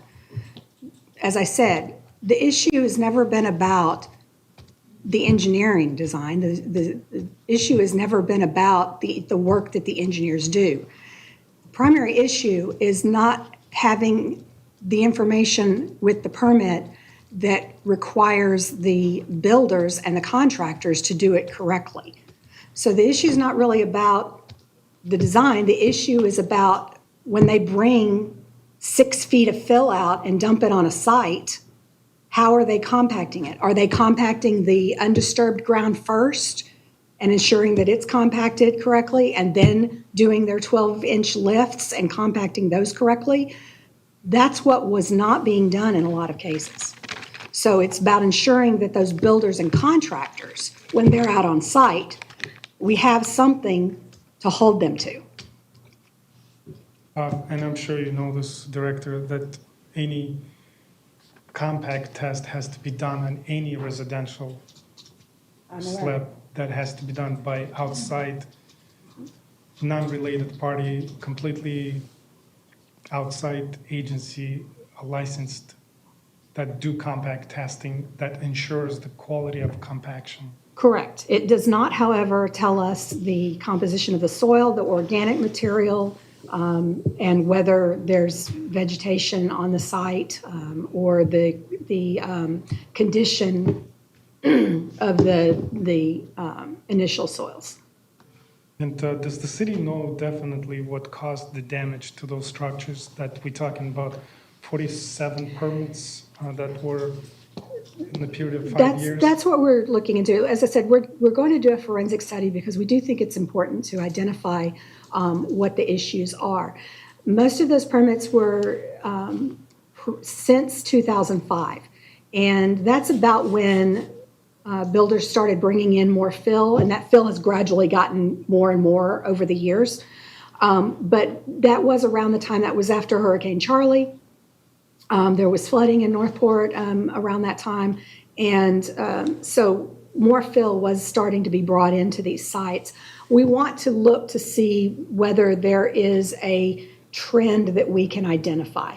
Was it specific builders? Was it in, so far what we're seeing is it's kind of spread out. It is all on the pre-platted lots. So, you know, we're also, if it's a matter of, even if we have to go back to the companies, some of those were Ramjack and other large companies, to see if they have records and in their records to help us determine what caused that. Because we do think it's important so that we can try to protect homeowners going forward if there's something that we can do to put in place to rectify that. Question, when do you require geotechnical survey? At what point in the construction phase? When would you want that as a requirement? So the geotech report typically would be done at the beginning. At the beginning of what? Well, because the geotech report includes the requirements for the type of fill that is brought into that needs to be brought into the site, and how that fill needs to be laid down and compacted and placed, it would need to be done before that occurs. As I understand, the geotechnical surveys were required at the time of a permitting application when the homeowner or whoever is building has not cleared the lot yet, right? Because they cannot clear the lot. So the building official did provide flexibility on that, so that if the lot hadn't been cleared, they were able to get that cleared first and then do the survey. So, but somebody needed to communicate with the building official to do that. So the geotechnical surveys were required prior submitting the application for construction. If the site was not cleared, yes, the geotech survey was, required. If they could get to it, if they couldn't, they could call the building official and work out a timing flexibility on So that. the geotechnical surveys were required way before the fill is brought in. Yes, because if you do a geotech survey after the fill is brought in and the geotech survey tells you to bring in a certain type of fill and you brought in a different type of fill, then you'd have to do that over again. You'd have to take the fill off and bring more fill in. Correct. But it contradicts your statement that geotechnical surveys are done in order to protect the homeowner and to see if there any materials brought in organic or different. No, sir, Compost. it provides the instructions to the contractor or the builder on what to bring in and how to lay it down, and that gives us something to hold those contractors and builders to if we go out and find that they're not doing that. And that provides the protection, future protection for the homeowners to know that it was done correctly. I have a question on slide 9. I'm sorry.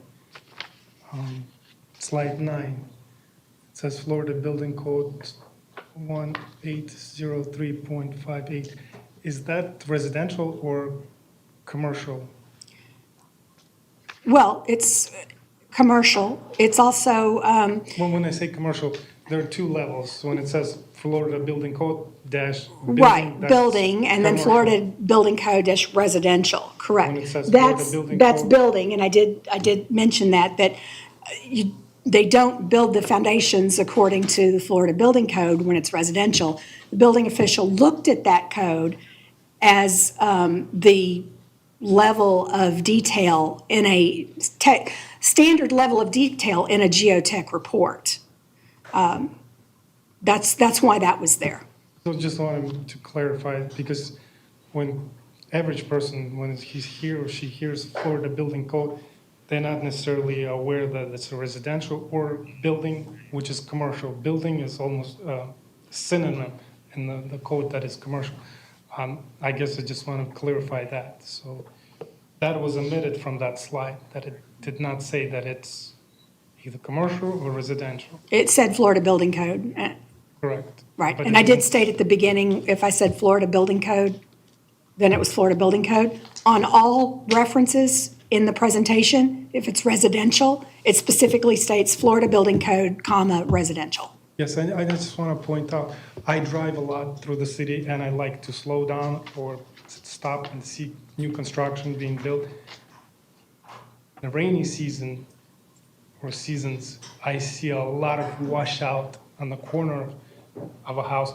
Sometimes the driveway is cracked before they got a certificate of occupancy, and that's simply mismanagement of the contractor or homeowner.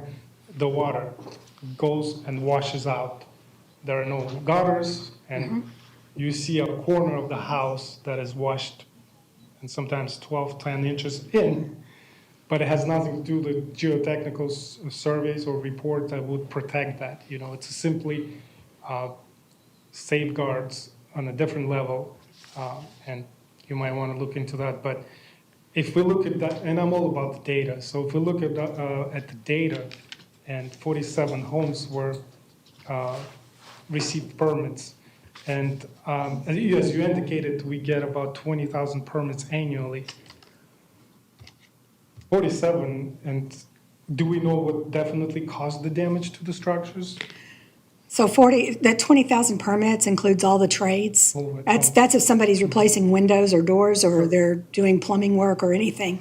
I can give you, for this year, this fiscal year so far, we've issued somewhere in the neighborhood of 620, 630 residential single-family permits for new construction. Probably about half of those are in our master planned communities in areas that already do geotech surveys for all of their properties. So about 300 are probably on pre-platted lots. Question, does the building official not accept the rulings Mr. Drum received from BOF? For the questions that were asked, he certainly does. So did he accept? For the questions that were asked, yes. And what about the declaratory statement, which is not a vague statement because I read it through, but it's a direct statement clarifying that the residential building, Chapter 18 of the Florida Building Code, is not to be used for the design, the foundation, rather Chapter 4 of Florida Building Code, residential. Correct. So again, And this- chapter 4 of the Florida Building Code residential states that unless approved, maximum fill is 24 inches. So I don't want to press it, but does the building official not accept the declaratory statement? Yes, it did for the question that was asked. The question was not specific to fill in excess of 24 inches. So my question would be, how then is the building official to approve fill in excess of 24 inches without additional information? Okay. So in the email, the Drum Engineering sent to the building official, and David Greenbaum, who's the building official, states that the reason for the geotechnical report surveys was based on the Chapter 18 of the Florida Building Code, building that is commercial. And it's documented because I studied that. It was based on the criteria from Chapter 18 because Chapter 18 actually defines what a geotech survey should include. But the same chapter exempts single-family residential. So then the building official did state to the engineers that if there was an alternative method, it was up to them what that method would be and what the criteria would be, and that he would accept their seal on that. I don't know how a building official can say, I need additional information, and have nothing to state what that information would be. He was using Chapter 18 because it lists the criteria that would be in a geotech survey. But if the engineers wanted to provide something else, he was absolutely willing to take that. Correct me if I'm wrong, but doesn't engineer put his license on the line by designing the soil and the fill, soil meaning brought in, and he specifies what kind of soil has to be brought in? Sometimes they do and sometimes they don't. Some of the engineers, I can show you snippets from the engineered plans, and it's very sparse on details as to what type of fill, how it should be compacted, 12-inch lifts. Some of the plans don't say anything about compacting at 12-inch lifts. Some of them just say bring in clean fill and compact it to a certain ratio. They don't say anything about organic material. They don't say anything about moisture densities. They don't say anything about compaction at 12-inch lifts. Some of the engineers are putting that information on. Some engineers are even putting on that a geotech survey will be required to be performed by the builder. So does the building official still believe that Mr. Drum and other local engineers are not designing the foundation system correctly based on Florida Building Code residential? The building official, to my knowledge, has never said that the engineers are not performing their jobs correctly. As I've said multiple times during this presentation, this really wasn't about engineers and how they design their projects. This was about contractors and builders not bringing in the correct type of fill, not compacting it correctly, and the building official and our inspectors having nothing in the file that they could go back to ensure that it was done properly. And on slide 25, it states the data received was valuable data. Could this data not have been obtained by the building official just by asking local engineering companies that provide local geotechnical services if the soils in Northport have questionable properties that require site-specific testing? So I have names of engineers. We have talked to engineers who said, from their opinion, we should still be requiring it because of the types of fills that are being brought in, the amount of flooding that we've had, our high water tables. They believe that these surveys should still be done. It seems like the building official made local residents and homeowners foot the bill to provide them with data because he was not aware of the current soil conditions of the area he was overseeing. Those reports, and I'm not sure how many houses were built between the October 2023 and November 2024 when the requirement was dropped. That amounts to a lot of money. But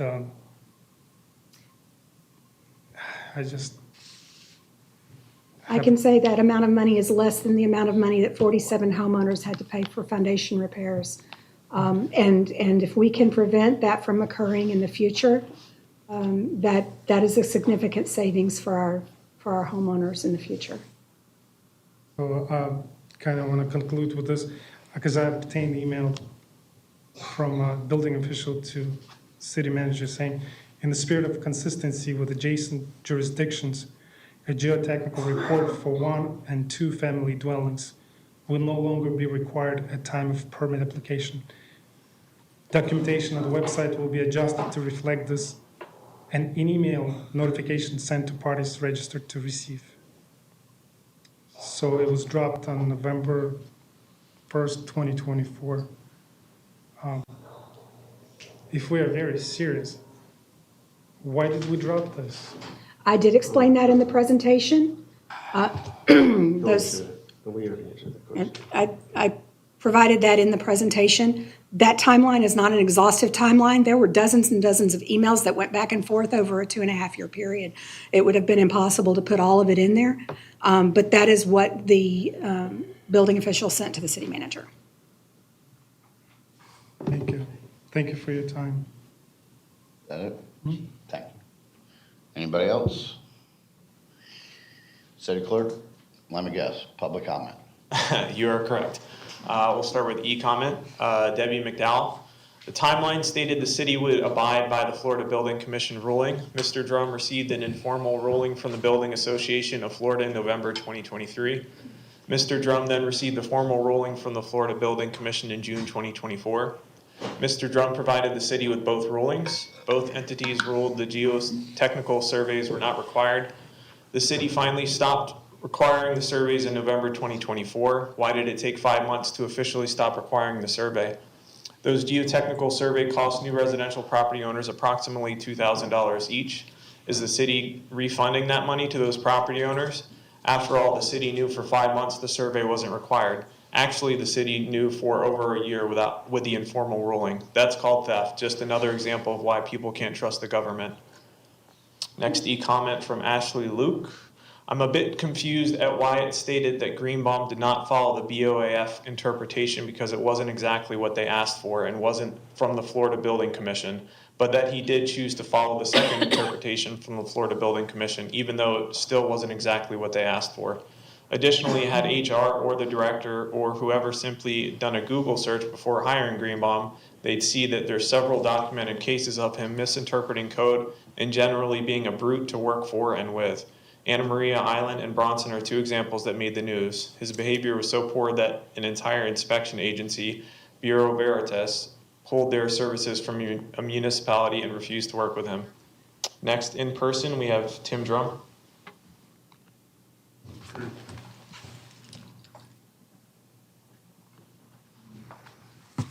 Thank you. Well, I don't get 20 or 30 minutes to share my side. I will try to do my best. I've never questioned the fact that geotechnical surveys are valid. What I've questioned was Mr. Greenbaum's rulings. Go back to his original email to me when he was still on friendly terms with me. He clearly stated it's because of Chapter 18. I know they would like to present it's a weird background route. He also even states in his email he doesn't know that his predecessors didn't know what they were doing correct, but basically he was, paraphrasing. So all the other building officials before him didn't know what they were doing. All the other local ones that I provided information from, Charlotte County, Sarasota County, City of Punta Gorda, they didn't require them because they are aware of the soils in the area. Like I mentioned, our company has done over 75,000 septic designs, and with those septic designs, we are required by the state health department to do soil borings. These are slightly different than the ones that are like $2,000 from the geotechnical report.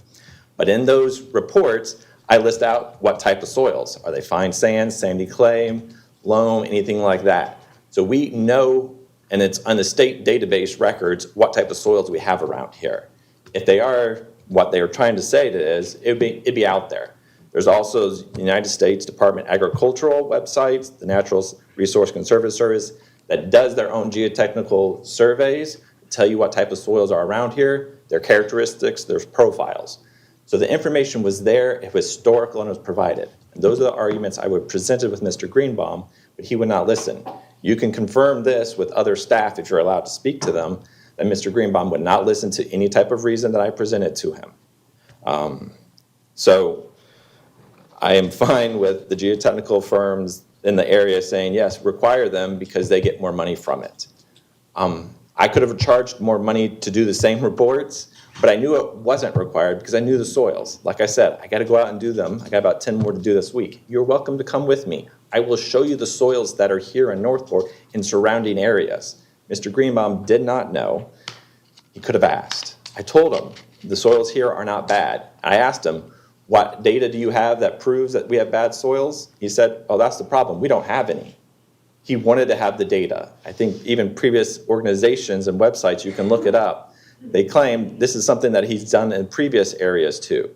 And again, I'm just looking at the overreach of the government, stating you need to do something, stating it was required by code. It was not required by code. And if this was such a substantial problem, you would have a lot more homes settling and cracking because of this. Now, is 47, is there an acceptable number? No, there is no acceptable number. But you also need to know why it was caused in the first place before you want to throw it back in my face. Thank you. Thank you. Tim Doyle?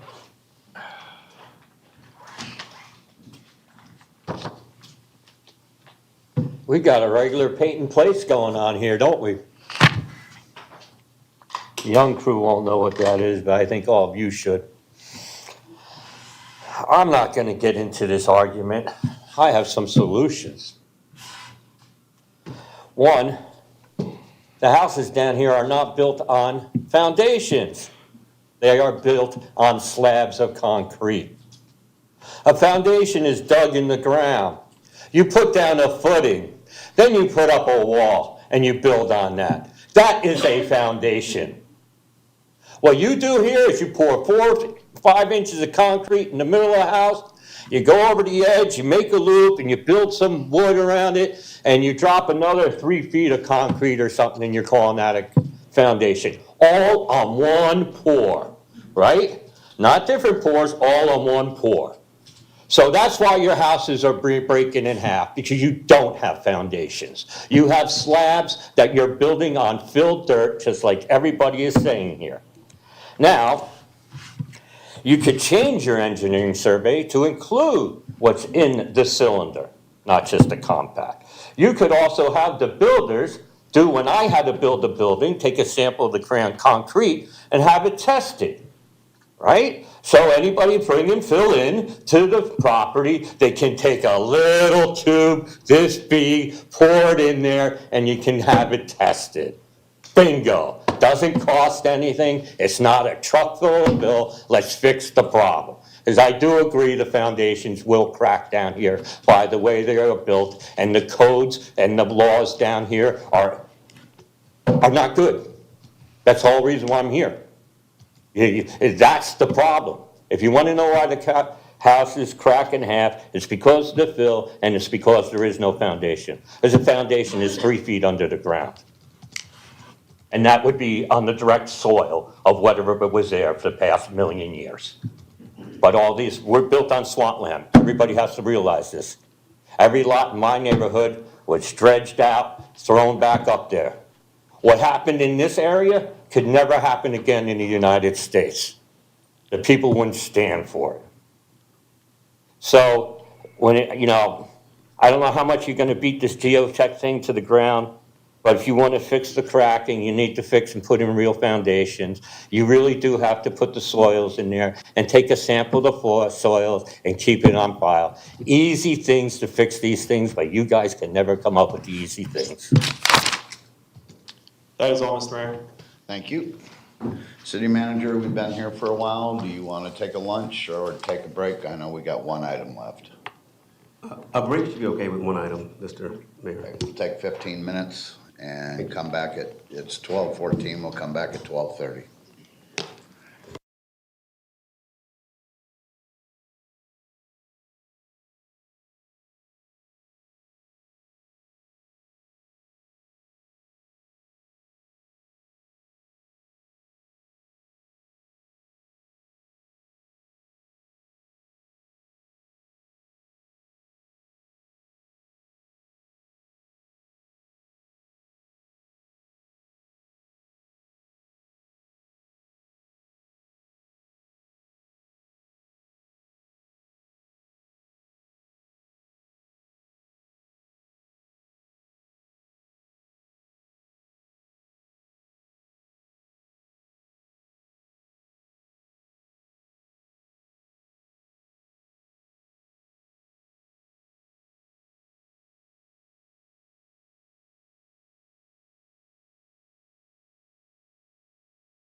Got it. Moving on to general business, item number 260404. Discussion and possible action regarding the establishment of a reduced rental rate for the Northport Senior Center Incorporate to utilize the George Mullen Activity Center located at 1602 Kramer Way, Northport, Florida, 34286. City Manager, this is your item. Thank you, Mr. Mayor. So based on discussion at prior commission meetings, we have had the chance to interact with the senior center and their leadership regarding the transition from the senior center over the Community Education Center, over to the Mullen Center, which would be under Parks and Recs. I know they've had a lot of good conversation, and Department Director Funheller is going to come up and lead us through the conversation. Sorry about that, ma'am. That's all right. All right, good afternoon, everybody. Sandy Funheller, Parks and Recreation Director. As City Manager said, we have had some good conversations since that December 1st, 2025 workshop where direction was provided to work with the Northport Senior Center to transition operations from the Community Education Center to the George Mullen Activity Center. We were also asked to explore two different operational models, one being Parks and Recreation staff managing the senior center programming, and the other, the senior center continuing to manage their own programming at the new location. Following evaluation and discussion with the senior center board, the board has elected to continue to operate and manage its own programming. As part of the planning process, Parks and Recreation staff have conducted multiple meetings with the board, and we've reviewed their activities. We wanted to understand their space needs and develop a scheduling plan that fit into the existing programs at the Mullen Center. Under the existing lease with the Community Education Center, the Senior Center has access to approximately 4,880 square feet of dedicated space. The lease provides up to 50.5 hours per week of usage, Monday through Friday, with a minimum operational requirement of 32 hours per week. The Senior Center currently pays $200 per month in rent that's due on the first day of each calendar month. While the Parks and Rec Department does not have the capacity to fully replicate this dedicated space and hours that are in the current lease, we have determined that a majority of their activities can be accommodated at the Mullen Center with some minor schedule adjustments and some more efficient shared usage. Through this review, the weekly usage needs have been pared down, streamlined to about 29 hours per week, and that is Monday through Friday. Parks and Recreation staff will be taking on all of the setup and breakdown of tables, chairs, and AV equipment for the scheduled activities. This will reduce the workload previously carried by the Senior Center members and supports a smoother program delivery. Because space within the Mullen Center is shared among multiple community users and established Parks and Recreation programming, exclusive use arrangements are not feasible at this time. Accordingly, staff's recommending transitioning from a traditional lease to a flat monthly rental fee based on a bulk number of hours scheduled within the facility. This structure supports shared space scheduling, accommodates the Senior Center's program needs, aligns with the city's adopted fee schedule, and ensures consistent, balanced access for all community programs. Based on the approved fee schedule, we've developed 3 options for consideration, and I'm going to go through those now. So current rates at the Mullen Center, these are the spaces that we're looking at: the gymnasium, meeting room B, meeting room CD, and the kitchen. Option 1 is to do a flat rate based on the current lease. So that would be the rental payment to the city of $200 a month, and we're recommending up to 120 hours per month of facility usage. And that would be using the gymnasium, meeting room CD as the primary spaces, although they would still have access to the lobby and the kitchen areas during their time. That equates to an annual payment of $2,400. The effective rate is basically $1.66 an hour, and they get access to 7,662 square feet of space. Option 2 is a flat rate aligned with the Youth Athletic League discount that we're currently extending. That would be a monthly payment of $774 for up to 120 hours per month. And that is the gymnasium and the meeting room. The annual payment would equate to $9,288, and the effective rate goes up to $6.45 an hour, again with the same access to space. And this is similar to fees that have been approved previously by former or previous city commissions for youth football, cheer, and youth basketball. And then option 3 would just be applying the existing 501c3 hourly discount of 25% to their usage, and it would be calculated based on the actual use that they have there. It would vary month to month, again allowing them access to that same amount of space.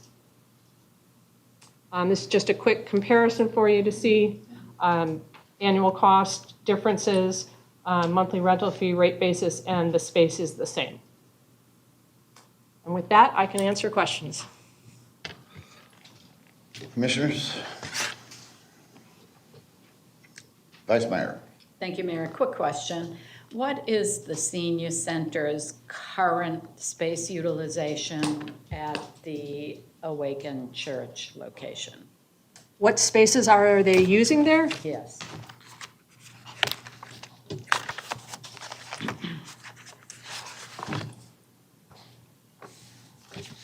One second.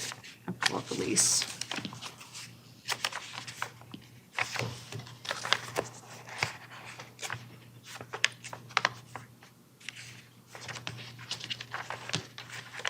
Nope, I don't have that lease in front of me. Janet, can you speak to the spaces that they're using inside the Community Education Center? So Janet Carrillo, Social Services Manager for the record. To understand your question, are you asking for the square footage? Sandy mentioned Yes. it was the 4,800. So the CEC is comprised of 3 areas, and the senior center has 2 of those areas, which equal the 4,888 square feet. So 4,888 88. square feet of current usage. Yes. Okay, thank you for that. That's Yes, all I have. you're welcome. Okay. I did have a question. I don't see anybody else, but if anybody else wants to chime in, that's good too. Question on what would the actual cost be for if the Parks and Rec Department is doing all the setup and tear down? That's gonna be a cost to the city for time and. That is not. The way that rentals are operated under Parks and Recreation, we do the setup and the breakdown, bring in the AV equipment. That is part of the fee that's charged to anybody using the space. Okay, so that's included then? Yes. Okay. How difficult is it with your rescheduling? I know you've met with everybody involved and in the scheduling going forward. Is it an easy consolidation or? We've had to move some things around on our end to accommodate it. Our biggest challenge, well, there's a couple challenges. Our biggest challenge is in the summer. With summer camp going on at the Mullen Center, we're serving almost 200 children. So that is a conflict during 10 weeks of the summer. What we've talked about with the Senior Center Board is that we can accommodate 2 days a week during those 10 weeks for activities. They were amenable to that. So outside of the 10 weeks, we can accommodate all of their scheduling, their activities that they have Monday through Friday. But those 10 weeks are a challenge. We did offer to use other facilities, the Morgan Center, maybe the Scout House, but they felt like it was important for consistency to be in the same space. And then other challenges, they have office space at the Community Education Center. We don't have office space available. As you know, it's at a premium for all departments, having enough office space. But we did find some solutions to that with a rolling, a portable desk that we'll bring out for them each day where they can operate from that. They are transitioning themselves to working off laptops. So we've all come together how we can figure out to get around those challenges. It's really just that 10 weeks of time that causes some scheduling conflict. Yeah, the issue at hand here though is, I understand we're trying to do the best we can, and I'm not saying that I'm totally against giving them the $200 a month. But when we're charging other entities a discounted rate, it doesn't seem fair. It's definitely different. Our thought was that you'd want to move forward with the current rate structure, at least for this initial period, and look at it again in the next year. I don't know at this time if they're going to continue to operate as their own nonprofit organization. That may change in the future. If it does, Parks and Recreation is prepared to take on those activities under our umbrella. But for now, I thought we would move forward with the same rate that's in the lease. Okay, and when does their lease expire for this year? Is it like Their current lease July? expires in June, and we are, Janet is going to be bringing forward a request to extend that lease through the end of August so that we can get through this summer and do their transition starting in mid-August over to the Mullen Center. And then we're also having an open house on March 24th at the Mullen Center so that the senior center members can come over, see the space, understand how it'll be used, get to know the staff there. Okay, well, it sounds like you got everything, all your ducks in a row, as they say, so it sounds good going on. And with the Awaken, are they done in August as well? Over there at the building to where we're going to be able to do some fixes? Waken's lease ends in June, and then it'll be brought back before commission for a renewal year. Okay, well, it's gonna depend on the fixes and stuff In that June. we had talked about going forward. And depending on what the direction is on what we're doing with their lease at that time. Right, okay, thank you. Yeah. Commissioner Petro. Thank you, Mayor. Quick question. So the senior center proposing, is the use of 7,662 square feet, are they going to be using all of it, or can they use less, or? We're going to schedule them in as it fits in. So generally, we're going to be using the gymnasium space, which can be divided into two separate spaces. We will be using room CD, which again can be divided into two separate spaces. So we're trying to efficiently schedule everything. They'll have access to the kitchen as well. And then in the lobby, we're creating more of a gathering space in the Mullen Center lobby to support a lot of the unstructured activities that take place at the senior center. So per square foot rental fee or annual cost, if you will be changed depending on the square footage they're going to use. So the numbers will be different, right? The numbers will not be different. We're just saying that they're going to have access to so many square feet of space that it's consistent with what they're using currently. And what we're trying to do is put just a flat rate on it and say up to so many hours per month or per year. Anything outside of that would be charged at regular rates. But based on our discussions with them, right now, 29 hours a week is what they need to deliver their current activities at the senior center. And they expressed the amount of space they want to use, correct? Like, Yes. this is exactly what they want. Minus the office space and having an extra storage facility, yes. Do you foresee any conflict of scheduling? Like a I real think where conflict? we're going to see scheduling conflicts is going to be with outside rentals that are used to using the Mullen Center coming in. That there may be some conflicts with those things that happen once a year type events. Where they might have to start a little bit later, or maybe even look at doing something at the Morgan Center as opposed to the Mullen Center. So whom do we give preference to if we have other rental requests that would In this be- situation, the senior center would be given priority after Parks and Rec programming is put in. Then we would do the senior center the same way that we do the youth basketball and the cheerleading that we have. They are prioritized after us and before we take outside rentals. And maybe I missed, I got distracted. Which option do you recommend as a staff? Initially, I would recommend going with their current $200 a month rate. It is substantially less than anybody else is paying currently. But I think, the fact that they're being displaced from where their current lease is, I think there needs to be some consideration there. But in the future, does that need to be raised? It probably should if we're going to be looking at the Parks and Recreation Department's cost recovery. and trying to get that more in line. But I would think it would be more of a gradual increase. And have you, obviously you have had meetings with them, how much revenue, I know they're not-for-profit, but how much income, if you will, they get to offset the cost? Are they able to get, to pay more, or? They have said that they are looking at some different fundraising options than what they're doing now. They do have a membership fee that they charge to members. I believe it's $20 a year. And then some of their activities, there's an additional couple dollars to take this program in addition to the membership fee. So it depends on what the activity is. But yeah, they're going to have to be a little more creative. Not that I want to give anybody preferential treatment, but yeah, they're older folks, they live their lives. I guess it's, we're gonna have more discussion on, they live the active life, I shall say.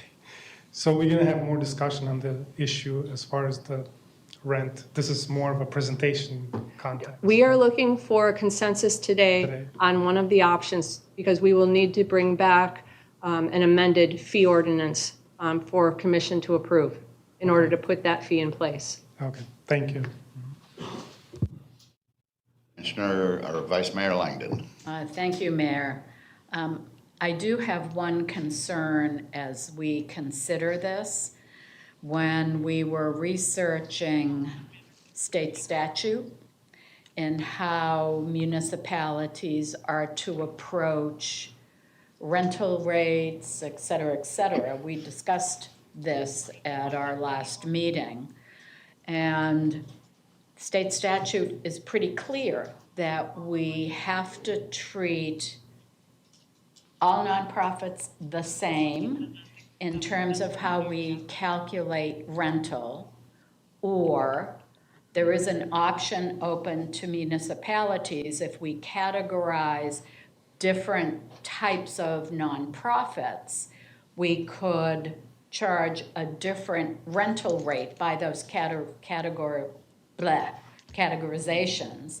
But within that category, everyone would be treated the same.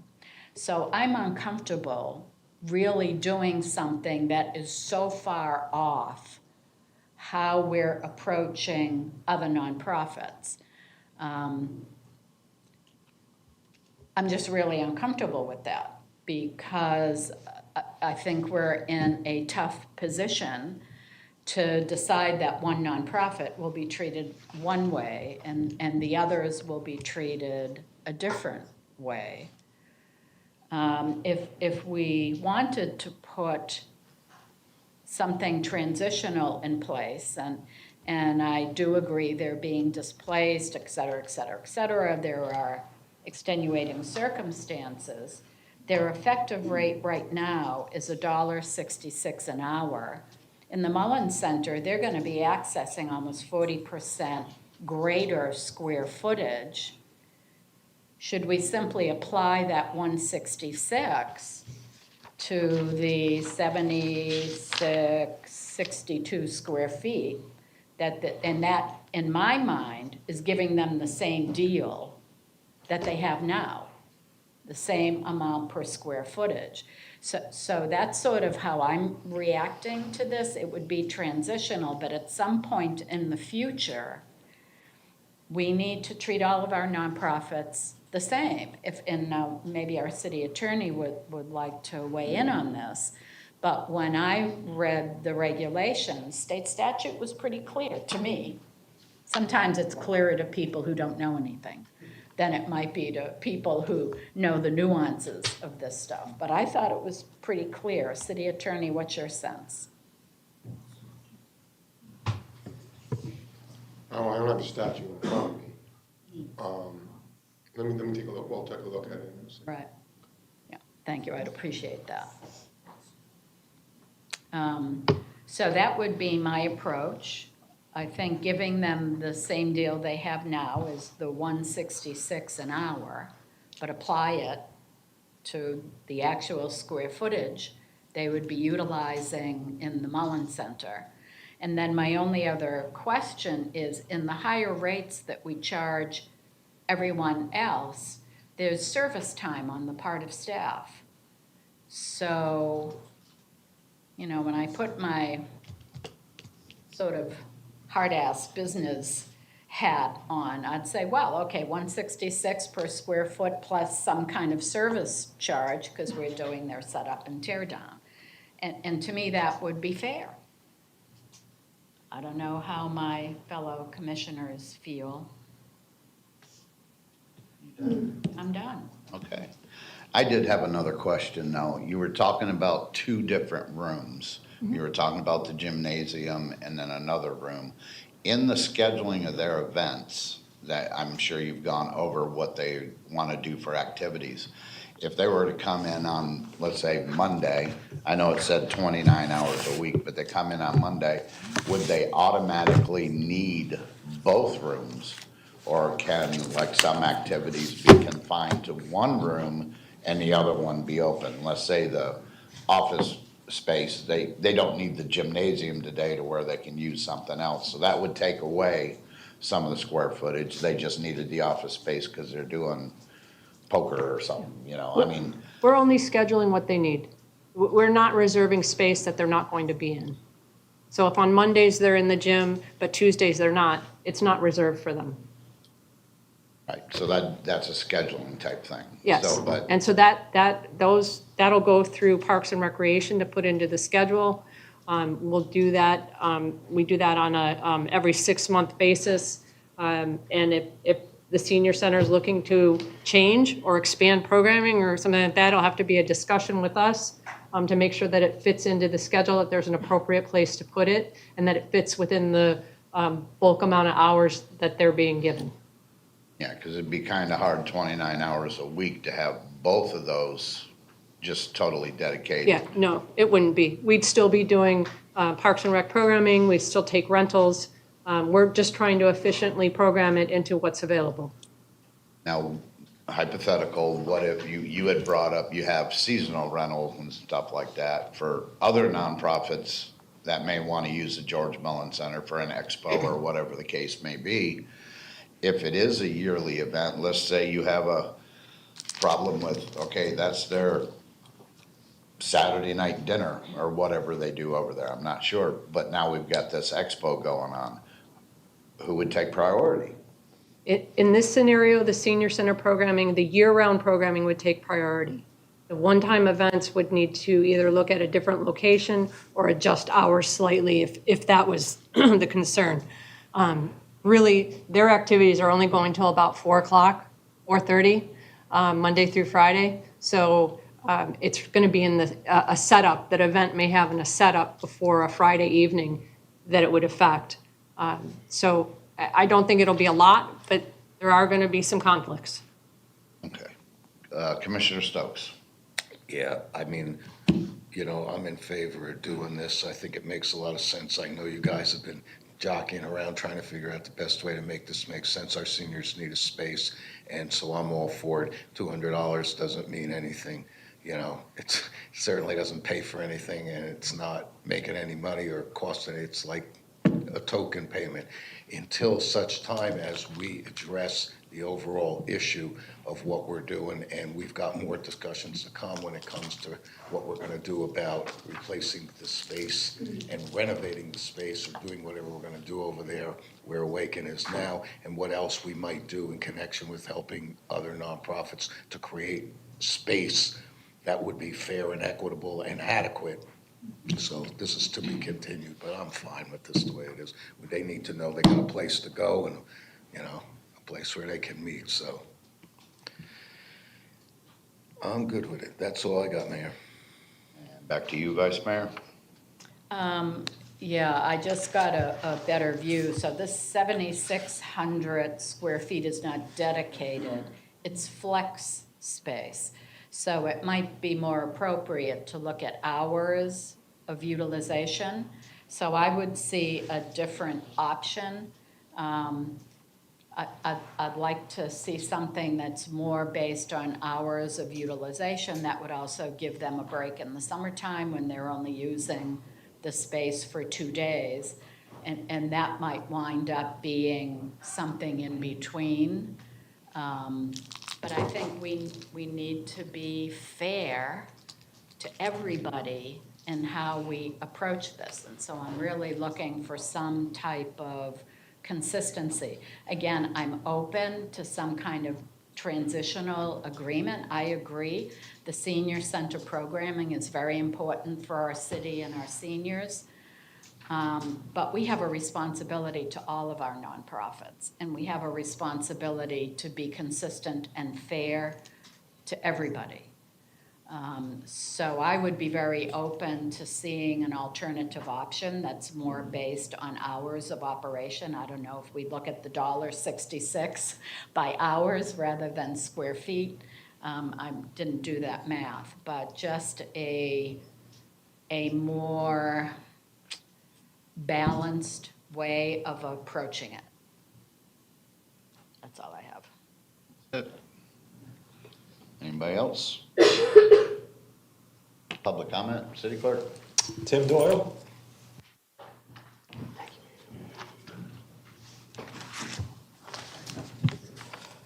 I guess my first comment is gonna be based on some of the things you guys said. I don't think all nonprofits are the same. You know, they might have all the same markings under the law and everything else, but some nonprofits take so much money out of the pie, it's not even funny. So I don't think all nonprofits are created equal. I know the law, I hear what you're saying about everybody has to be treated equal, I understand that, but sometimes you gotta speak the truth. I would say the senior center, you know, is an important thing for the seniors. A lot of them don't have spouses. A lot of them don't have children around here, and they're on their own. So for a place for them to go and mingle is a good thing. Keeps their brain going, people see them, people can talk with them, helps their mental being as well, all the way around, physically. So I don't know what the right price is. If right now they can only afford $200, I don't have a problem with it. It's for a good cause. Depending on who you speak to, I might be a senior, I might not, you know? Will I probably be going there? Probably not. 20 years from now, you never know. But I think it's something that government should be doing. I think that's something that if my taxpayer dollars have to subsidize, I have no problem. Other things I might not want to subsidize, like the computers and all your data centers. But I can subsidize a place for the seniors to go hang out and have a good time, because that's what life's about. And I'll leave it at that. That is all, Mr. Mayor. Thank you, sir. All right, I'll be looking for a consensus.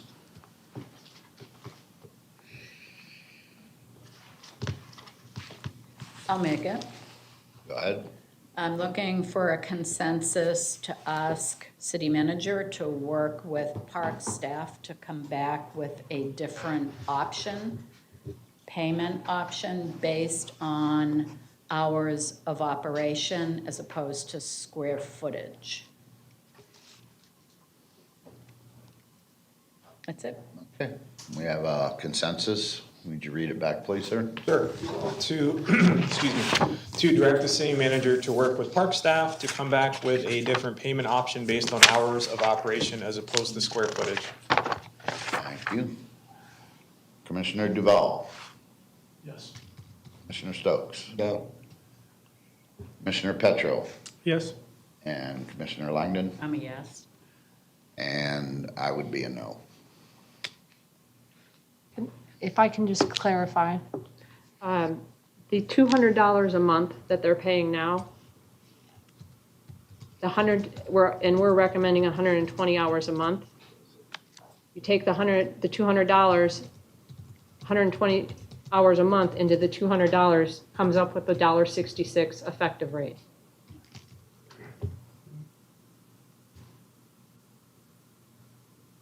So we're there. I would have someone else do a consensus. see if Well, they yeah, can because do that, the first consensus failed. So I'll be looking for another consensus. I'll try to make it. Go right ahead and read it off the paper if you like. sir. Exactly. I'd like a consensus direct city manager to create a flat rental rate of $200 per month for up to 120 hours of monthly facility use, mirroring the rent payment identified in the current lease agreement between the city of Northport and the Northport Senior Center, Inc.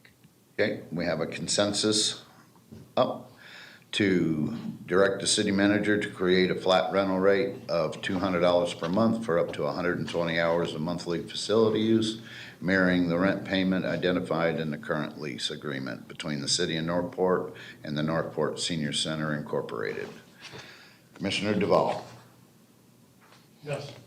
Commissioner Stokes. I'm a yes. I'm a yes. Vice Mayor I'm a yes, I can justify that. and Commissioner Petro. I'm a yes. All right, that consensus passes. Thank you. Thank you, guys. Thank you very much. Thank you all from the senior center for sitting and being patient and letting us work through this. And City Clerk, do we have any final public comment? Yes, we do. Joseph Majorino, still here? May have No, left. sir. Okay. Tim Doyle. All right, so this is public comment, right? Yes, sir. Last week when I was here, you guys sent a letter out in support of an important subject. So I'm going to ask you guys to send out some letters. You guys can discuss it on your own and see if you want to do any of these things that I'd like you to send a letter to. I would like a letter to go to Greg Stubbe. I'd like a letter to go to Rick Scott. And I'd like a letter to go to Donald Trump on what they are doing for our protection of this city. I don't know of any fallout shelters in this city. I don't know of any bomb shelters in this city. I don't see any air raid sirens in this city. From the time I was born, I heard air raid sirens at 12 noon on Saturdays. Then when I moved from that community up to New Hampshire, we had a nuclear power plant, and not every Saturday, but whenever they would have one of the drills, I would hear the siren going off. These sirens will help you in hurricanes, tornadoes, attacks from other countries, drones. So I think we need to start to do something about our security in this town. And that's going to cost some money to put up these sirens. Other cities in Florida have sirens up for the exact same reasons I just stated. Tsunamis, right? Hurricanes. They're not just for war. You should ask for public funding. Since they're giving all our money to the Ukraine and all these other countries, we should get something here for our defense. And the next letter I would like you to send them is asking them to set up roadblocks on Interstate 75 to catch the 10 million illegal aliens who are in this country. These 10 million illegal aliens are the soldiers from other countries sitting here ready to be called up. Now, you all know, my adult life, I lived in New Hampshire. In New Hampshire, the Border Patrol sets up roadblocks on the interstate and shuts down the entire highway and stops every car to see if they're an American citizen. I am closer to an international border standing right here than in Woodstock, New Hampshire, where they set up these roadblocks, or in White River Junction. I'm wearing this shirt today because the ranger who grew up in my house is getting sent to Korea to jump out of a plane. He thinks it's just war games. I think it's World War III. These politicians have to get their act together, just like on your level. We need those sirens. That is all, Mr. Mayor. Thank you. All righty then. It's 1:03, and I'm going to adjourn this meeting.